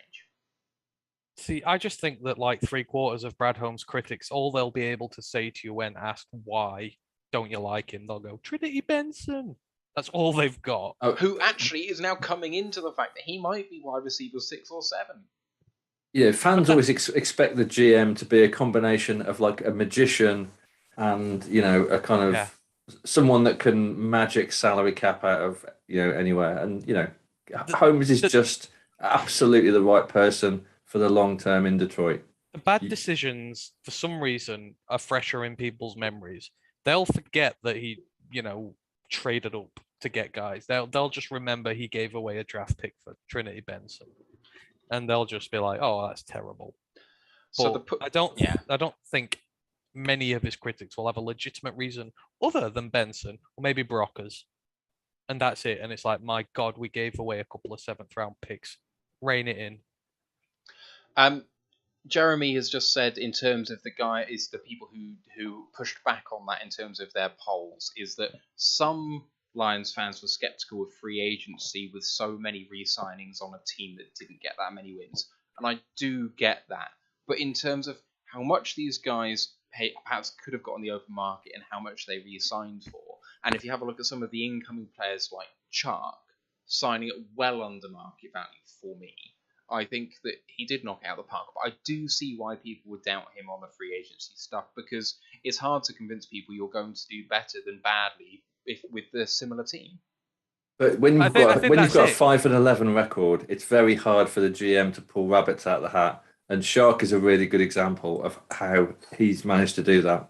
But I think that again is the thing is, you can say yes, free agency underwhelmed, but people just, again, all people say is it's a 3-11 team. You can't bring all these players back. But when you just stop and have a little think about it, the players we brought back, Charles Harris, the exact personification of the player we want to come to Detroit. Someone who will start at the very bottom, grind his way up, take his opportunity, play well for the team, and then re-sign with the team. That's the sort of player you want on this team. And you can't just go, oh, he was on a 3-win team, he's bad. It's like, no, he's got everything else. He's got all the traits you want and need. Same with Tracy Walker. Played really well last year, deserved his extension, and, is the exact type of player that we want here. And people have just been very knee-jerk about it. And I think that was like the thing with Benson. People have just been knee-jerk. They think it's a bad trade, he's a bad GM, but just stop and think about it. Just stop and think. Yeah. Right, 2 questions to go. Ash asks if he is interesting, since he's been billed as the tight end killer. But from what you said before, Ant, do you think his future is an outside corner, not being the big slot? I would like to see him at outside corner. I think that's where he'll work best. But at the end of the day, I'll take him where I can get him. The thing with Iffy is I see with the eye test on the field him learning and getting better. And yes, I know I use the example from the Seahawks game all the time, but it's the exact same play twice. First time he got burned, second time he didn't, because he learned from his errors. It's the type of player I want here. So wherever he ends up, I just want him to play well. But I would like to see him at outside corner. Yeah, same for me. I think corner's where he's got the best potential. But it's just a massive season for him. Absolutely massive. And I mean, it's interesting hearing people like Jeff Risdon talk about the fact that he's actually taking potentially slightly more reps at safety than he is at corner now. And whether that's just a cross-training procedure, he needs to come up to speed there, so he needs to take slightly more reps there, but actually he's going to flip between both, or whether it's we want you to be able to play at corner in an emergency, but actually we see you as more of a safety. I mean, we just can't say, but I find it interesting that it's even being done. Obviously, it was all the rage last year to talk about the fact that that was possible, but it never happened. I'd like to see him outside corner. I think he could be very, very good there. But I do think his future, his trajectory is big slot, strong safety? I don't know. I just don't want to see a situation where guys are shoehorned into the side for the sake of it. Because at the end of the day, whether we like it or not, we do have a logjam at corner now. You know, with Amani in there, with Jeff in there, with Iffy in there, with Hughes in there, with Parker in there, with Jacobs in there. I mean, hell, we're not even talking about the draft pick or, or Kafety man. We've not talked about him either. Kafety man. So I don't want to see Iffy taking snaps off Kirby Joseph. Oh God, no! But the thing is, I don't want to see Iffy shoehorned in at safety just because he can't get slots at outside corner. If that's where he's best, it's where I want him to play. I don't want them to just shoehorn him in. That is when you start ruining your defense, when you're just trying to fit guys in for the sake of it. I mean, he could be a good safety, but everything I've seen, his future's at corner. And for me, out of all the players who played last year, he played well. He developed well. He's earned the opportunity more than anybody to have his career at corner, because enough guys haven't done that over the years. So for me, if he's right at the top of the list for the guys who get the shot at that outside corner job, and I'm in a fantasy world here, I'm not a GM or anything, no, they do it differently, but that's just my opinion. Right, last question from Joseph Murdoch on YouTube. He says, I believe the linebackers will be playing to their strengths and blitz because of the speed they now have on the D-line. And I know you kind of spoke about this before, but just talk about it again. What do you think? Yeah, you need to blitz the linebackers this year. So last year, I was critical of Aaron Glenn because of how defensive he was, or how passive he was on his defense, and I get it. You know, young secondary, not much at safety. You've got to keep your linebackers back in coverage to help out, but they're just simply not coverage guys. You know, Jared Davis is in. He's not a coverage guy. He's a run guy. You know, Derek Barnes does his best work as a blitzer. Malcolm Rodriguez, really, really solid against the run, gets turnovers, etc. Use them to their strengths. You know, you've invested heavily in your defensive line, especially on the interior. There's particularly mauling type guys who are going to create gaps to be exposed by your linebacker core. And you just so happen to have the linebackers who can blitz and do it. So for me this year, I just want to see them be really aggressive. I want to see that defensive line get aggressive, open the gaps up, and send the house, send Barnes through, send Rodriguez through, send these guys after the running backs, send them after the quarterbacks. That is the best way we can protect our defense this year. It's not to sit back and just try and be passive again. I trust the corner group, as we've just discussed. There's that many guys playing there that the few guys who are going to perform incredibly well get to the top and play well. I trust them to put them on an island against some of the better guys out there. We saw they could do it last year. Let's go hit and kill some quarterbacks. That's what Barnes does. And just he played coverage too much last year, and you saw it's not his game. I'd rather us use our guys to their strengths. They talk about it all the time, the mismatches. We're mismatching ourselves when we're leaving all these guys in coverage.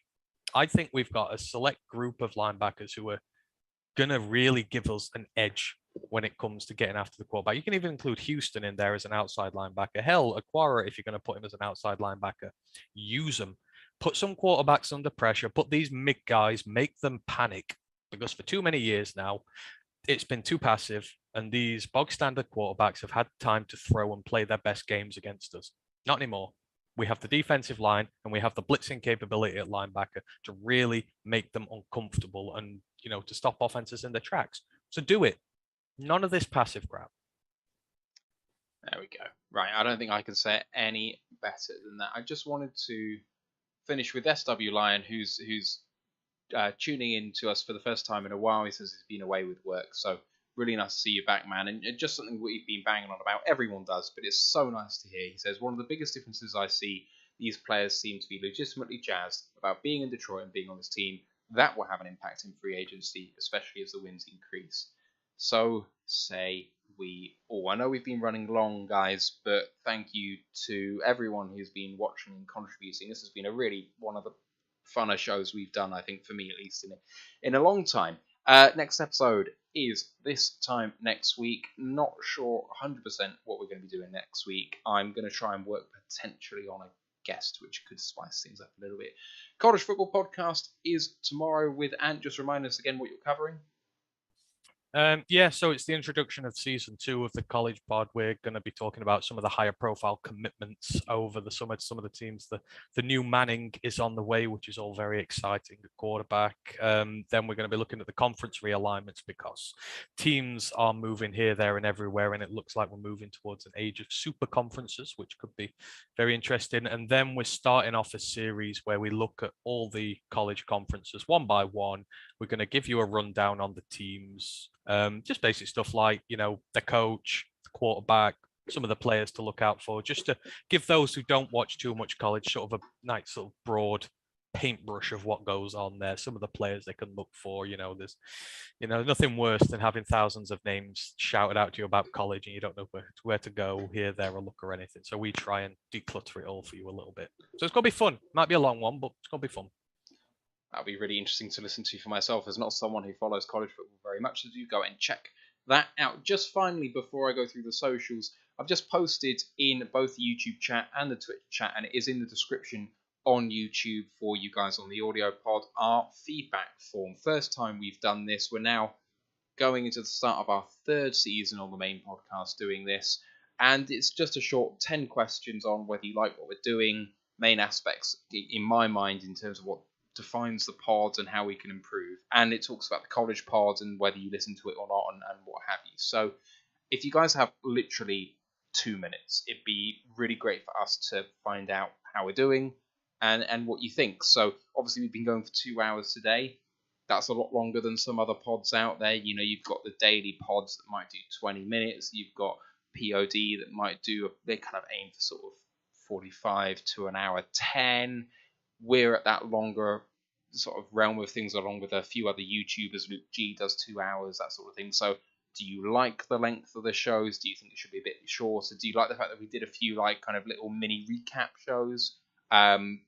College football podcast, do you like the topics, the format, what have you? So if you've got a little bit of time to let us know, we'd really, really appreciate your feedback. Socials, Roar of the Lions UK is the name on YouTube, Twitch, Facebook, Instagram, and Twitter, and the Facebook group, not run by us, but by our own Ryan Farden, unaffiliated. So if you want to post your stuff in there, if you're content creators as well too, please feel free to join it. Detroit Lions fans, UK, One Pride, worldwide. The website, roarthelionsuk.com. Please subscribe, rate us 5 stars, all that good stuff. But it's been a long time. If you're still here, thank you so much for listening, for watching. Alongside my co-hosts, Ant and Steve, my name's Matthew Turner. We'll see you next week or tomorrow on the Royal Lions UK podcast. Let's go Lions, One Pride. Come on.